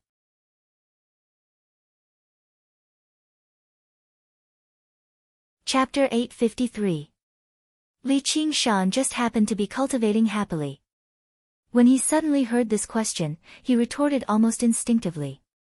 For a moment, he was rather confused over where the voice came from. All he felt was a powerful consciousness that surpassed anything he had ever experienced settled down in his sea of consciousness, radiating with surging mental power. He used the spirit turtle's method of sea suppression in a hurry to steady his mind. He found it to be rather familiar. These crystal skulls were the remnants of powerful bone-eating shamans. They possessed heavy malice, serving as the core force that powered the Qiongqi totem. They had all been buried behind the totem wall for thousands of years, receiving the worship of the bone-eating shamans. They worshipped both their gods and their ancestors, so there had always been a profound connection between the two. Meanwhile, Li Qingshan gathered several hundred crystal skulls from the bone-eating tribe together in a single stroke, setting up a formation. Although he did not use any ceremony to communicate with Qiongqi, he still shone like a star in the darkness. If this were any other day, then so be it. With the two worlds separated and the azure field that formed its own domain, Qiongqi would not be able to see this star no matter how bright it shone. However, the bone-eating tribe just happened to be holding the ceremony of the 10 abominations, which drew Qiongqi's consciousness over from the other world, and the target of the divination was Savage Mountain. As a result, Qiongqi immediately cast his gaze over there before discovering something that left him extremely surprised. Just like how the Xieji divine beast could distinguish between right and wrong, Qiongqi also possessed the ability to distinguish between good and evil. His objective was to punish the good and promote the evil, to eat the good and give benefits to the evil. In Li Qingshan's consciousness, the demonic nature of the ox demon and tiger demon was so powerful that it left even Qiongqi surprised. The word poor in Qiongqi had always implied stubbornness, but the ox demon was even more stubborn, to the point where even the gods and Buddhas struggled to change its mind, while the tiger demon wanted to slaughter and destroy everything in a frenzy. This had already surpassed regular evil, abandoning all restraints of morality. It was a great, unrepentant evil that went straight to the heart. Compared to it, the so-called ceremony of the 10 abominations was nothing more than child's play. From the most primitive tribes to the noblest royalty, cannibalism and killing each other was a common sight. The former was done for the sake of survival, which was even more reprehensible. The latter did it for the sake of power, and they were able to gain the recognition of many Confucians. They could even join a faction and help them kill each other. In the end, they would praise the winner as a wise divine lord. What was moral today could become immoral in 10 or 100 years. What was moral here would be immoral elsewhere. Using a grand ceremony to destroy this kind of falsehood was just using falsehood to negate falsehood, and using form to fight form. It could only be considered a small pleasure. The bone-eating shaman king was still complacent over this, but Qiongqi felt disdain inside. Now, he could not help but sigh in admiration for Li Qingshan. Only this kind of evil had transcended the fickle morals of humans. It was the fundamental evil that all living beings possessed, possessing a fearless courage and a life force that could set a prairie ablaze, persevering in the pursuit of absolute freedom despite the various obstacles, erupting with a fury that could destroy everything. It filled Qiongqi with great joy and joy. He never thought he would actually come across an existence like this in this world. If that was all there was to it, Qiongqi was prepared to give Li Qingshan some benefits in the spirit of punishing good and promoting evil. He was even prepared to let him replace the bone-eating tribe as the spokesperson of this world. But soon afterwards, Qiongqi saw the other side that he loathed the most, the divinity of the spirit turtle and phoenix. The spirit turtle was skilled in avoiding disasters and pursuing the path of longevity, bestowing a hint of rationality to the ox demon's persistence. the tiger demon would not go completely berserk and do whatever he wanted. The phoenix was a divine bird that symbolized peace in the world. Its proud and noble heart had always been an invisible restraint. The two of them were also the fundamental source of good, originating from the hearts of all living beings. They advanced from the wilderness towards civilization. They seemed fragile, fickle, and almost illusory, but no matter how many times they were belittled or mocked, they were never worn away. They experienced the flames of tribulation and were reborn, becoming more and more glorious. However, these two extremes were even more difficult to merge than fire and water. How could he possess both? As a result, even Qiongqi, who was skilled in distinguishing between good and evil, could not help but ask, "Are you good or evil?" However, Li Qingshan's answer of, "None of your business," did not anger Qiongqi. Instead, it made sense. It would be abnormal if he did not have a temper like that. He snickered. "How bold of you. In the past, it didn't have anything to do with me, but now it does. Kid, you better abandon good and promote evil. This god has great riches and honor for you. Abandon good and promote evil? You're Qiongqi. Ha, your original body isn't even in this world, so how are you going to give me great riches and honor?" Li Qingshan confirmed his guess. Although he had no idea why he had summoned Qiongqi, he did not panic. According to the way Qiongqi had invaded his sea of consciousness, he was not in this world at all. When he decided to use the bone-eating shamans to refine the Azura field, he had done some research, just in case he ended up kicking a metal plate. In the ancient times, there had once been many divine and exotic beasts in the 9 provinces, but by now, they had either ascended or died. As the ancestor god that the bone-eating tribe worshipped, Qiongqi had left this world a long time ago, and it was impossible for his original body to return. The restraints of the laws of the world could not be broken through so easily. With just a thought, the threat it posed was very limited. "I said I can give it to you, so I can give it to you. With your cultivation, raising your cultivation by a major realm of cultivation is nothing difficult. All you need to do is let go of your good thoughts. Of course, I also know these distracting thoughts are deeply rooted in your mind, so they can't be let go of so easily. Let go of your mind. I'll help you." Qiongqi originally thought Li Qingshan would hesitate at the very least. Breaking through to the 3rd heavenly tribulation and truly becoming a king was far too tempting. It was a boundary that many cultivators could never cross in their entire lives. However, Li Qingshan only sneered and turned him down rudely. "Raising your cultivation by a major realm of cultivation? What great temptation! You better go back to where you came from." A very, very long time ago, someone had offered him a price far greater than that. Brother Ox had once said that he could directly grant him the power to sweep through this world. Back then, he did not even know what the heavenly tribulation was. Just what did sweeping through this world mean? It was definitely not as simple as undergoing the 3rd heavenly tribulation. Brother Ox was very honest. If he said he could sweep through this world, he really would sweep through this world. He would not exaggerate at all. He could even directly slaughter his way to the Dragon Province and slaughter Si Qing. If anyone dared to say no, he would directly blast them to pieces. That was sweeping through. Compared to that, Qiongqi could only help him raise his cultivation by a major realm of cultivation, which was utterly pathetic. He even wanted him to twist his mind and give up on the spirit turtle and phoenix transformations that possessed endless potential. Only an idiot would agree to that. Refusing a toast only to drink a forfeit. Kid, that's not up to you.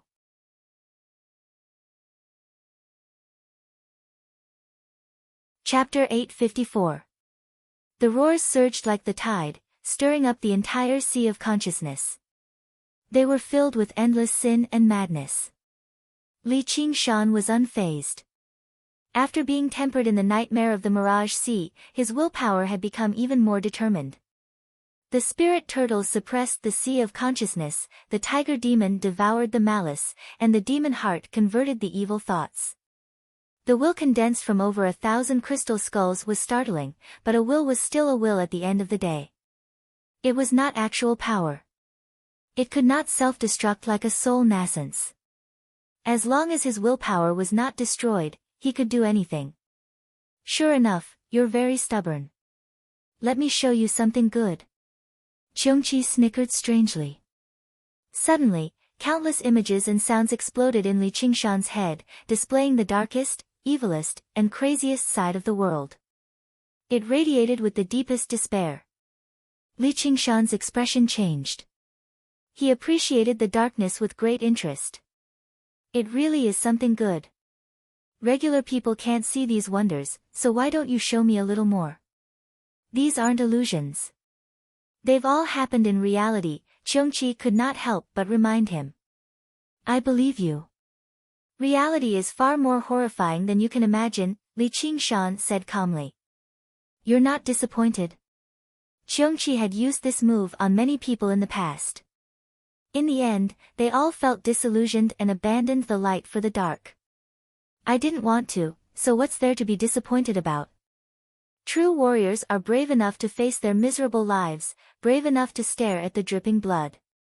Li Qingshan let out a long laugh.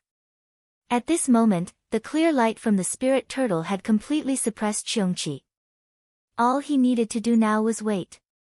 Even a sliver of his will could not ignore the laws of the world and remain in this world for long periods of time. Cheongchi finally understood. Li Qingshan never really cared about good or evil, and he was very curious too. This temperament suited him very well. Everyone treated him as a god of extreme evil, but his fundamental demonic will was actually his curiosity to break through the restraints of a law. You really don't want to become stronger? Of course I do, but I don't need your help. You should go do what you need to do, sir. Li Qingshan said. You're forcing my hand. Cheongchi's voice was no longer as loud as it had been when it first arrived. Its consciousness was being rejected by this world. If it continued to persist, it would not be as simple as being rejected. Li Qingshan also felt this and said disapprovingly, so what if I force you? Are you going to eat me? However, before he could finish speaking, a sense of danger drowned him. Ha, a guy like you is hard to come by even in 1,000 years. How could I eat you? On the contrary, I'm going to give you a big gift and turn you into a demon. All of a sudden, Cheongchi's wisp of consciousness expanded rapidly.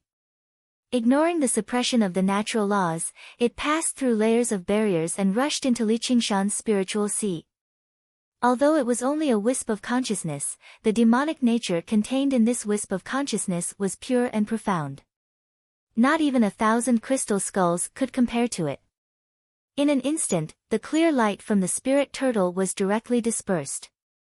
The delicate balance between demonic nature and divine nature was completely destroyed. This bastard, what good does this do for you? Li Qingshan tried his best to control his consciousness and scolded. He did not think that Cheongchi would do such a thing that harmed others without benefiting himself. I hate this kind of thinking the most. Do you have to calculate the pros and cons of everything you do? So what if you live a long life? So what if you're safe and stable? Why not be carefree and do whatever you want? Even if you die, you won't have lived this life in vain.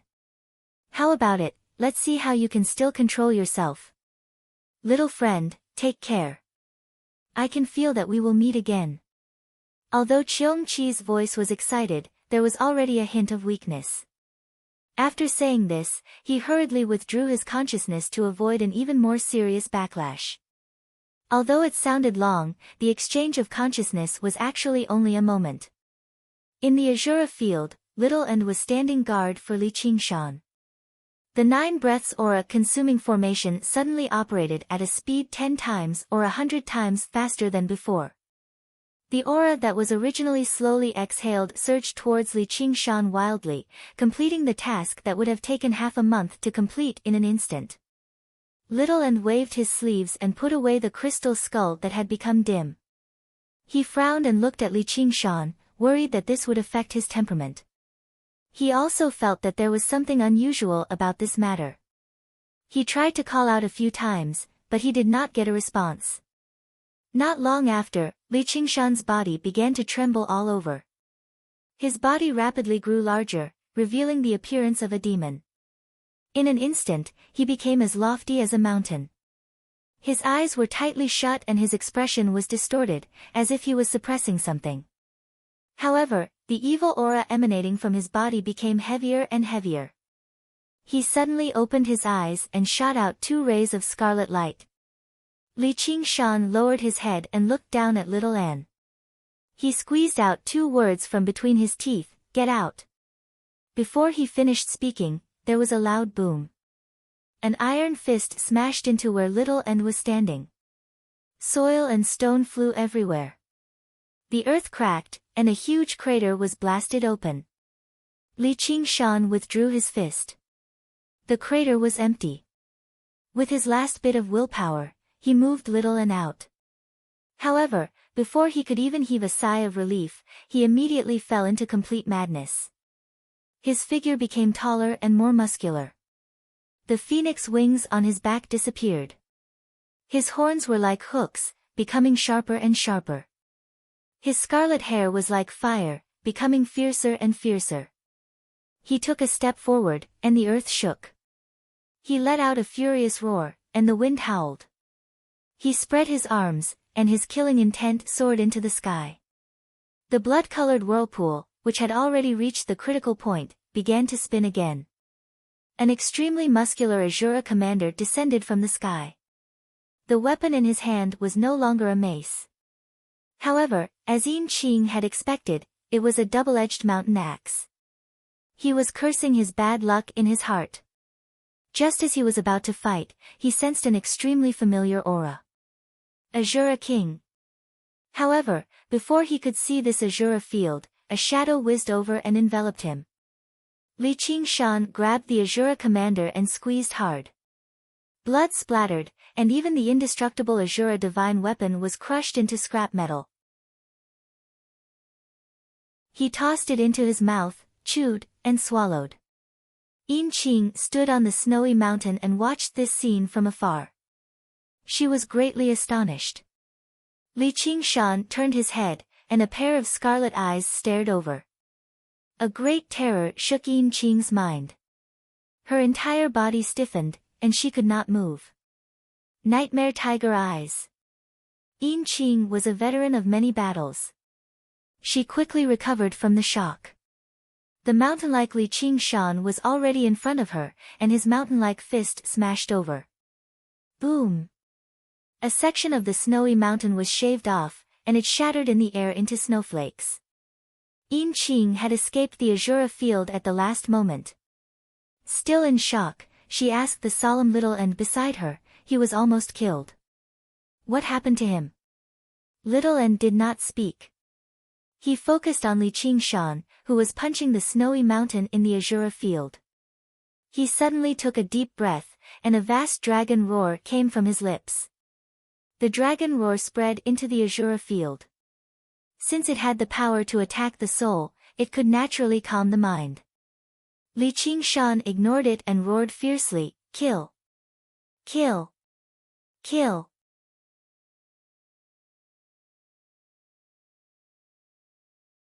Chapter 855. The Zen intent within the chant of Devanaga seemed to make Li Qingshan feel extremely displeased. He sucked in a deep breath and roared at the sky. Roar! The tiger's roar shook the world, but the vast dragon's roar was endless. Even when the tiger's roar drowned it out, it did not stop. This is Little Anne's voice. His sea of consciousness was in a frenzy, but a sliver of clarity remained in the depths of Li Qingshan's mind.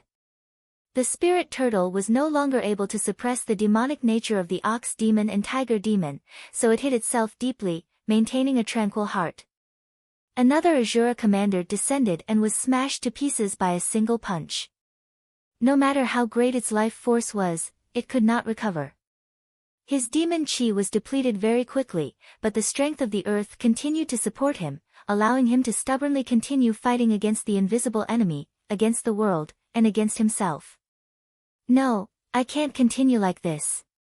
I have to maintain the balance in my mind, or I'll really lose myself. Earlier, I actually wanted to attack even little Anne. That's no ordinary kind of madness. However, the demonic nature rampaged like a prairie fire. It could not be contained at all. The evil thoughts grew endlessly, multiplying by 100 or even 1,000 times. Boom! Boom! Boom! Li Qingshan knelt on the ground and struck the ground madly. The Azura field within several hundred kilometers shook as if it could no longer contain his rampage. With his last sliver of clarity, the demon suppression statues appeared in his mind, and he forcefully used the demon suppression statuary. Demon suppression! Li Qingshan bellowed. With a swish, the chains of demon suppression swept through the air like dragons, wrapping around Li Qingshan's mountainous body tightly, almost pressing it into his black, iron-like hide. Demon suppression! A colossal demon suppression tower descended from the sky. With a boom, it suppressed Li Qingshan beneath it. The ground shook violently and immediately fell silent. Where the demon suppression tower had landed had basically become a basin. The surrounding ground cracked. In the demon suppression tower, a sliver of clarity appeared in Li Qingshan's scarlet eyes. His huge, crisscrossed mouth let out an unyielding roar, but his body struggled uncontrollably. He wanted to do as he pleased. He wanted to do as he pleased. He wanted absolute freedom. Roar! With an angry roar, the dragon-like demon suppression chain was forcefully broken. Immediately after, the other demon suppression chains broke one by one. Simple and crude suppression is already useless. Rather than blocking, it's better to let it out. The devil heart has no regrets. With a thought, Li Qingshan's demonic heart emitted a resplendent light, guiding the surging demonic nature into it. The light became brighter and brighter, and the demon suppression statuary improved at an astonishing speed, allowing him to master all the demon suppression statues. With a crack, a tiny crack appeared on the demon heart. Fortunately, my first demon suppression statue cultivated the demon heart without remorse, and not the demon heart initial remorse, which conforms to my own demonic nature. If I had blindly suppressed it, the demon heart would have been shattered by now. Li Qingshan felt slightly fortunate, but he didn't dare relax in the slightest. He circulated the demon suppression statuary with all his might, but he was still unable to stop the cracks from rapidly spreading. With a ping sound, the demon heart shattered. It directly blasted a large hole in Li Qingshan's chest. The flesh and blood within had all been pulverized, leaving only bones that shone with a metallic luster. If not for this powerful demonic body, Li Qingshan would already be dead. He gritted his teeth. Again. In the hole in his chest, demonic chi gathered once more, howling as it spun and condensed into a demon heart once more. This demon heart was even purer than the original one, completely eliminating the traces of the original ocean pearl, turning into a true demon heart. However, the cracks began to spread once more. Boom! The demon heart shattered. Again. Shatter, solidify, shatter, solidify. After repeating this countless times, the hole in Li Qingshan's chest continued to expand. Even the metallic luster of his bones dimmed, and cracks began to appear. At the same time, Li Qingshan had also completely broken the demon suppression chains. He leapt up and punched the demon suppression statuary. The demon suppression statuary shook fiercely, barely supporting itself and not collapsing. As Li Qingshan continued to refine and condense his demon heart, the demon suppression statuary was also deduced to a higher realm by him. The might of the demon suppression statuary also became stronger. However, the second punch followed, the third punch, the fourth punch. All the way until the eighth punch, the demon suppression statuary collapsed with a loud bang. In front of absolute power, the so-called restraint was nothing but a joke. However, Li Qingshan was secretly anxious. Although the violent demonic nature was somewhat alleviated through the demon suppression statuary, if he continued to let the demon heart shatter like this, his tiger bones might not be able to hold on first. Even the indestructible tiger bones had their limits. Although they were still intact on the surface, the cracks had already spread to his spine. It was only under his great control that he did not shatter them. Once the tiger bones shattered, they would no longer be able to reform, and the only path left would be Phoenix Nirvana. However, even if he were reborn, the demonic nature existed in his mind. It would not vanish with his body. Instead, it would become even more deeply rooted. As a matter of fact, it would even completely fuse with his consciousness after he was reborn. At this moment, not only had the tiger bones reached their limits, but even the spirit turtle was unable to remain concealed anymore. It could only use its shell to fend off the invasion of the demonic nature. Once the spirit turtle failed, the outcome of the battle between the divine and the demonic in his mind would be completely determined. The demonic nature would possess absolute dominance. Li Qingshan would not die, and it was very likely for the tiger demon to break through to the fifth layer. However, the demon core that contained the powers of the spirit turtle and the phoenix would probably be abandoned, and the demon suppression statuary would be even less needed. He would probably condense a new demon core with the demon heart. Although it was very difficult to say whether his strength would increase or decrease, his future path of cultivation would probably be much easier than right now. Extremity was a form of power in itself. But this isn't the path I want to take. Extremity can bring me temporary benefits, but in the long run, it'll cut off my path to the 9 heavens. This is unacceptable. That bastard Qiongqi doesn't understand at all. However, Qiongqi's plan was about to succeed. Just like how a prolonged defense was bound to fail, an opening finally appeared in the spirit turtle's perfect defense. The demonic nature ate away at Li Qingshan's final sliver of clarity. At this moment, a beautiful cry rang through his sea of consciousness. Just when the spirit turtle was powerless, the phoenix flapped its fiery wings and took off. Li Qingshan had only reached the second layer of the phoenix's scripture of Nerva, and he had not even comprehended a second innate ability. It was the weakest out of the 4 transformations of the demonic and divine that he currently cultivated, so Li Qingshan had never thought about using it. Right now, he was only resisting instinctively. Unlike the spirit turtle's forbearance, the phoenix's noble and pure heart could not tolerate such humiliation. However, the phoenix was far too weak. Under the urging of the ox demon and tiger demon, it was like a candle in the wind, about to be extinguished at any time. However, the flames of the phoenix constantly purged the endless darkness, singing loudly. The phoenix's Nerva remains undying. So I do have a little of the so-called noble and pure heart too. Li Qingshan seemed to understand something. He thought again, everyone in the world knows that beauty is beauty, and that evil is evil. Everyone knows that kindness is goodness, and that evil is evil. Good and evil coexist, and beauty and ugliness go hand in hand. Today, I'm in such a bad situation, but it's instead reflecting the beauty and kindness in my heart. How wondrous! Li Qingshan smiled. Suddenly, the phoenix wings that had vanished unfurled behind him once more. They were so beautiful and glorious.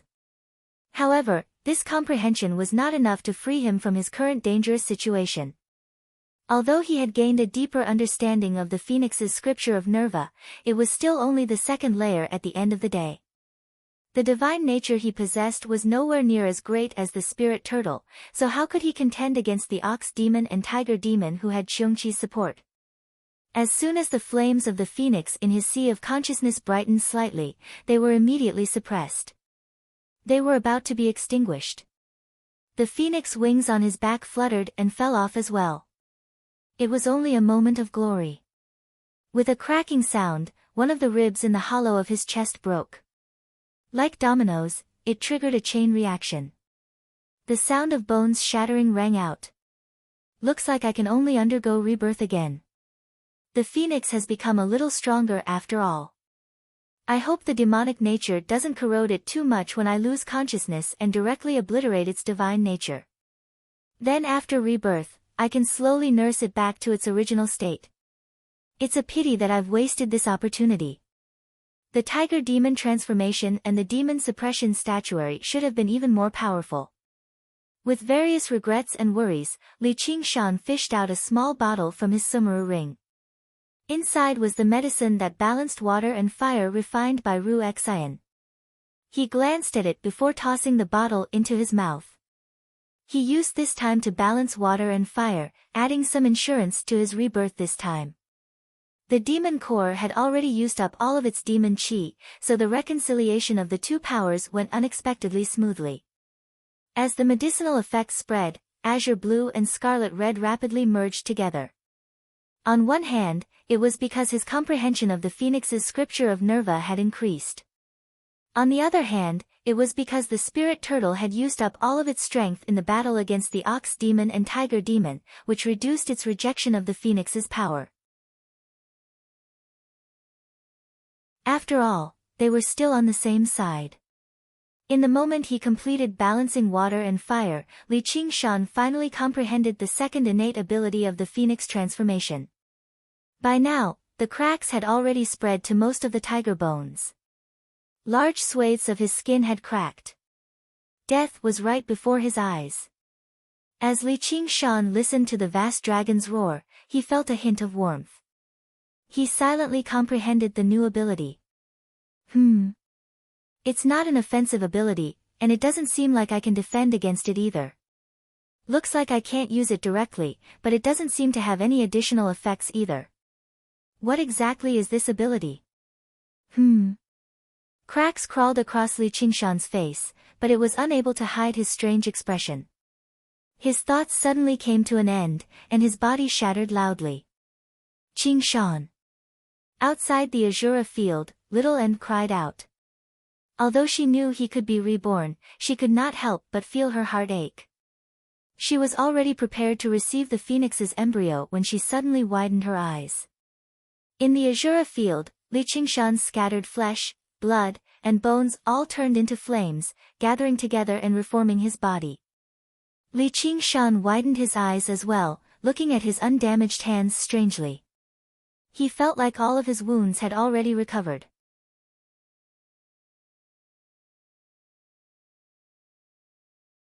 Chapter 856. Li Qingshan was shocked as well. Was this what it meant by, believe in Brother Ox and gain eternal life? Although it was not resurrecting on the spot with full health. After all, the depleted demon qi could not be replenished out of thin air, but wait a minute, demon qi should not be considered blood. His wounds had completely healed, so he should be at full health. Moreover, even his mental exhaustion had been swept away. Qiongqi's remaining demonic nature had been completely purged as well, so he was in an extremely good condition. This really is resurrecting on the spot with full health and full health. Qingshan, are you alright? Little End immediately entered the Azura field and asked in concern. Li Qingshan reverted to human form and scooped her into his arms. He laughed aloud. I feel great. It's all thanks to your chant of Devanaga. Without Qiongqi as a troublemaker, only the ox demon and tiger demon's demonic nature remained, so they were relatively easier to pacify. Meanwhile, the phoenix's divinity had become even more powerful, and the demon suppression statuary had advanced by leaps and bounds as well. This balance had instead become even firmer. Even if Qiongqi gave him the same great gift again, he would not be in such a sorry state anymore. Although he still had not broken through to the 5th layer of the tiger demon, he had already reached the peak of the 4th layer. Li Qingshan could sense that he only needed a true, evenly matched battle to announce his breakthrough. The ox demon transformation had strengthened slightly as a result, but the spirit turtle's divinity had been corroded by the demonic nature. This was not something that could be resolved with nirvanic rebirth. He needed time to recuperate and recover. Little End listened to Li Qingshan's description and nodded. It really is an extremely powerful innate ability. It's equivalent to having an extra life, but it also has many weaknesses. Don't risk your life against others just because you have this ability.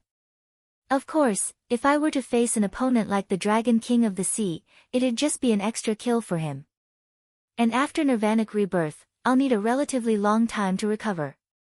However, while it's not perfect, it can still be regarded as a divine ability.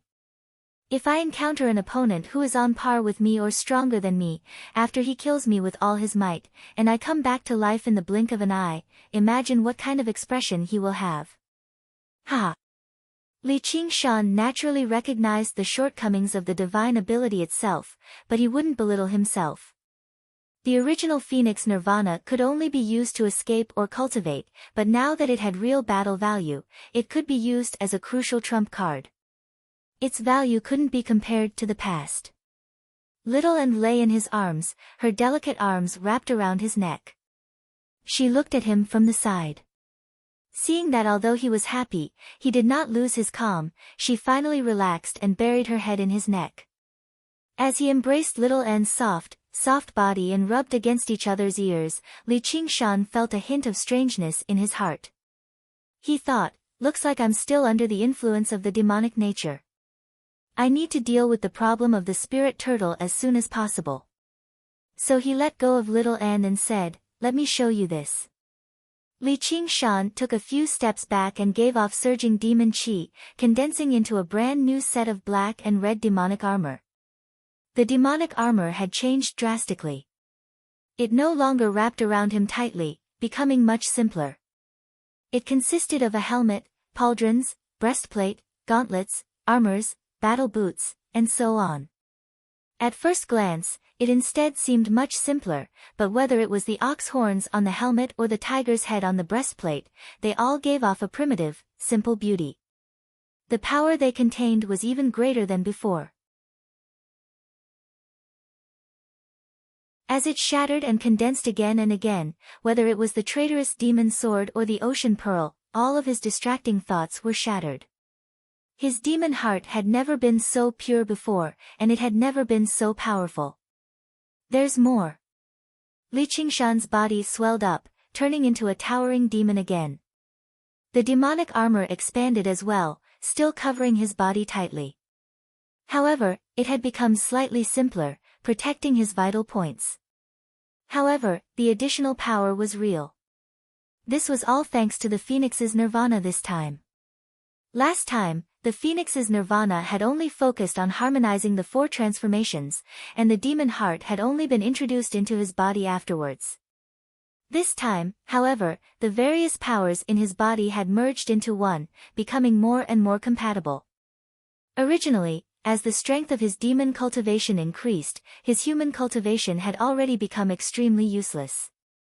It could only increase his overall strength by an extremely limited amount. In crucial battles, he basically could not provide any help at all, so maintaining the identity of Li Qingshan became more and more pointless. All that seemed to be left was emotional ties. Now, Li Qingshan could finally confirm the value of his human cultivation. Although it could not compare to a peerless divine ability like the 9 transformations of demons and gods, merging these 2 powers together, even if it could only increase his battle prowess by 10%, was extremely rare. The demon suppression statuary could increase his overall strength by more than 10%. He believed that as long as he could completely merge the demon suppression statuary, it would definitely become an indispensable part of his strength. In the future, if he could obtain an even higher and stronger cultivation method, the increase in his strength would be even greater. Qiongqi's generous gift had almost choked him to death, but he still ended up swallowing it. The myriad poison ancestor has returned. Let's go out. Li Qingshan thought of something and left the Azura field with Little and congratulations on defeating your inner demons, my king. Your cultivation has taken another step forward, and you've become even more handsome. Yin Qing bowed. Although Li Qingshan had run out of demon qi and had only recovered a little, he seemed like a brand new person. His bearing had undergone a subtle change too, vaguely giving off an indescribable bearing of nobility. It was different from the so-called nobility of humans. It seemed to originate from his soul, and even his facial features seemed to have become a little more handsome. Li Qingshan touched his face, but he did not become happy because of this praise. North Moon had always been ridiculously handsome. Instead, he frowned slightly and asked Little N, have there really been changes? And Zhong reached out to touch his face and said simply, yes. Li Qingshan turned into North Moon again. And now? Little N nodded. That's true. North Moon's image originated from Li Qingshan's imagination, so he could not help but be influenced by the customs of his past life. Although he was almost devilishly handsome, he could not help but seem a little feminine. Now, he seemed a little more angular. Li Qingshan stroked his chin in thought. Not only did the rebirth bring about the fusion of the two powers of human and demon cultivation, but the boundary between human and demon gradually blurred too. Perhaps there would be a day when Li Qingshan and North Moon would cease to exist. Is there something wrong? Yin Qing asked in confusion. There's nothing wrong. Just now, it's fine as long as I haven't hurt you. Li Qingshan smiled and reached out to pat Yin Qing's shoulder.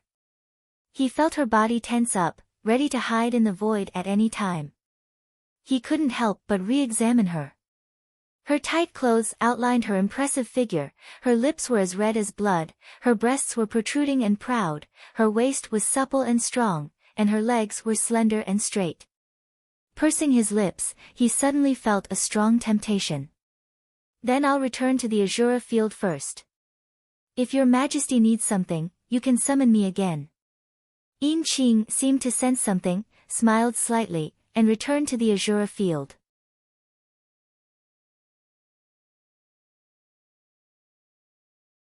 Chapter 857.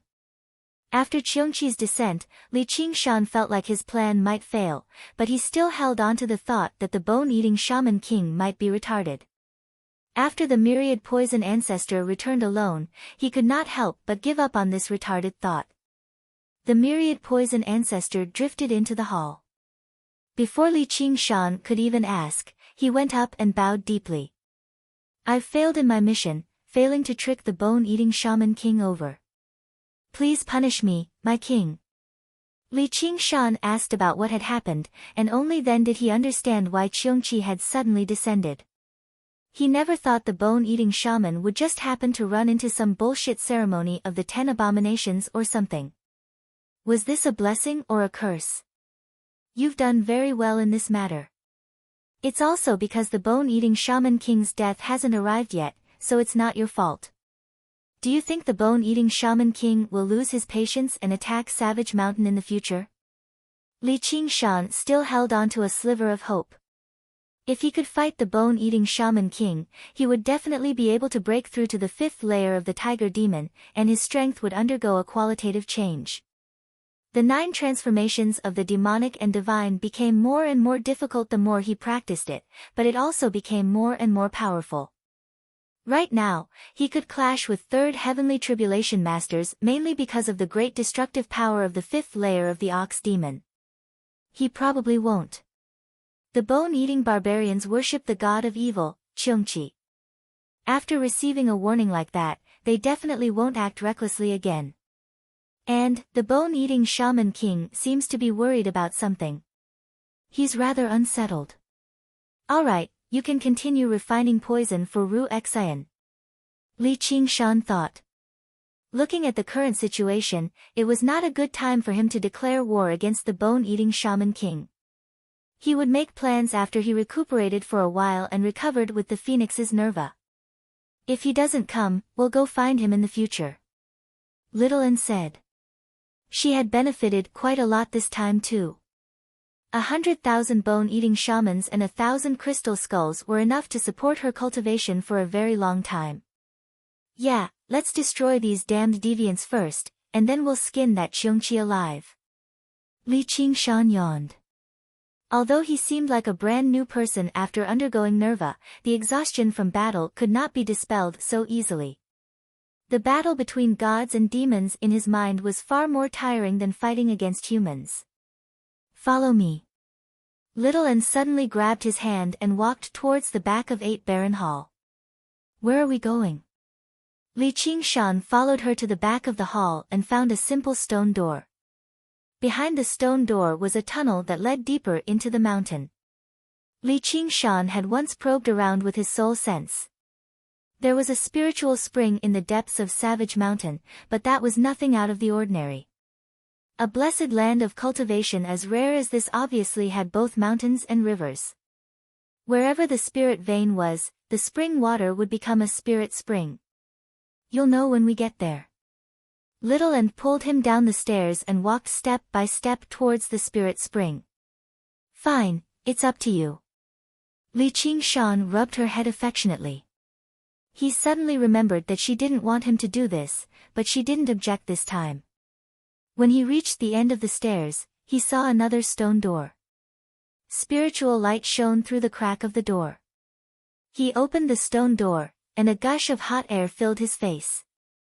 It contained pure spiritual qi, and there was the sound of gurgling bubbles. Li Qingshan was surprised.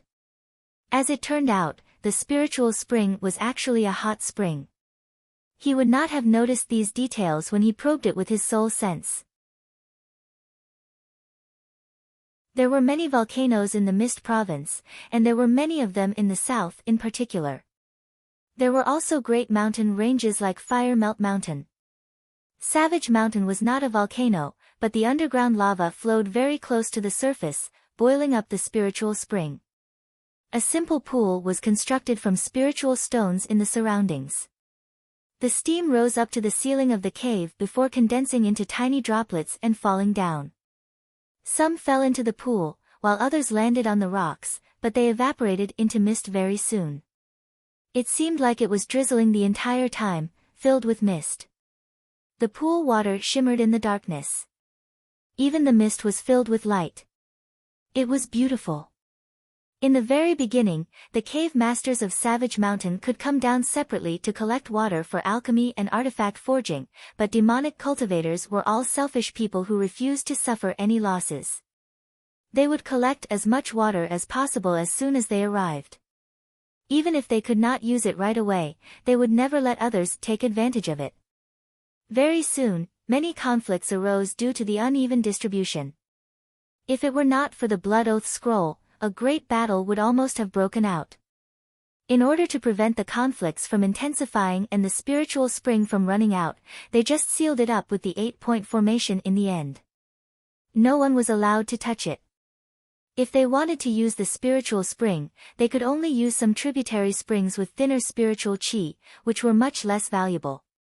They basically settled the conflict. After Li Qingshan became the king of savages, even fewer people were bold enough to ask him for this. After several centuries, the density of spiritual qi here became extremely startling. It was even denser than in the 8-point hall. Although it was not enough for daily cultivation, it was excellent for recuperation. Little Ant said, "You can rest here." What a great place. It's always been right under my nose, but I actually didn't notice it. You're really meticulous, Li Qingshan praised. He went up and parted the thick fog, jumping into the pool with a plop. The hot air contained spiritual qi, entering every pore of his body. He immediately let out a long sigh of comfort, lying on the edge of the pool and stretching his limbs. Suddenly, he heard the sound of clothes falling to the ground. His heart skipped a beat, and he turned around. Little Ant walked out of the thick fog. She had already taken off the white lunar monk robe, leaving only her white undergarments. They were soon soaked through by the steam, almost transparent. Her long, black hair cascaded down like a waterfall, parting on her white shoulders. Only then did it barely serve as a cover. However, as she walked, her beautiful body was faintly discernible, enough to drive any man crazy. Li Qingshan could not help but sigh inside, she's no longer a child. If she wasn't Little Anne, he stopped thinking about it. Little Anne had already reached the edge of the pool. Her slender feet broke the surface of the pool, and she slid into the water like a fish, creating a shallow ripple. When she reached Li Qingshan's side, his heart seemed to slow down a beat. A warm and soft body approached him. Little An raised her head and stared at him. Her large eyes were no longer empty and emotionless, but clearly contained deep feelings that were not any weaker than anyone else. Her cheeks were also dyed with a layer of red, like a goddess from the legends, extremely beautiful and moving. Qing Shan, am I beautiful? Little An asked. Her seaweed-like hair fluttered in the water, and her voice also seemed to ripple. Extremely beautiful. Li Qingshan said seriously. She was so beautiful that he could not bear to profane her. What he did not want to profane even more was the feelings between them that surpassed the love between a man and a woman. Really? Little An's eyes rippled with joy from the bottom of her heart. Although she knew that Zhu Yan was only an illusion, she really wanted to receive his praise. Really? Li Qingshan smiled and nodded. Then can you kiss me? Little An asked with an almost innocent expression. Not good. Li Qingshan bluntly refused. Her little face immediately collapsed, and she could not help but laugh out loud. Her laughter echoed in the cave, stirring up the rolling fog. Hearing his laughter, Little An felt a little shy. It was not because they were seeing each other with sincerity, but because her meaningless actions had caused him to laugh at her for no reason. Li Qingshan lowered his head and pecked her lips gently like a dragonfly skimming the surface of water. Are you satisfied now? Little An touched her lips, and finally revealed a satisfied smile. She threw herself into his arms. You're tuning into the Blissful Bookshelf YouTube channel. We're so grateful for your support, and don't forget to subscribe to join us on this incredible journey through captivating stories. Your generosity through donations truly makes a world of difference, as it's the primary source of revenue that allows me to expand and enhance this channel for you. Thank you from the bottom of my heart for being a part of this adventure.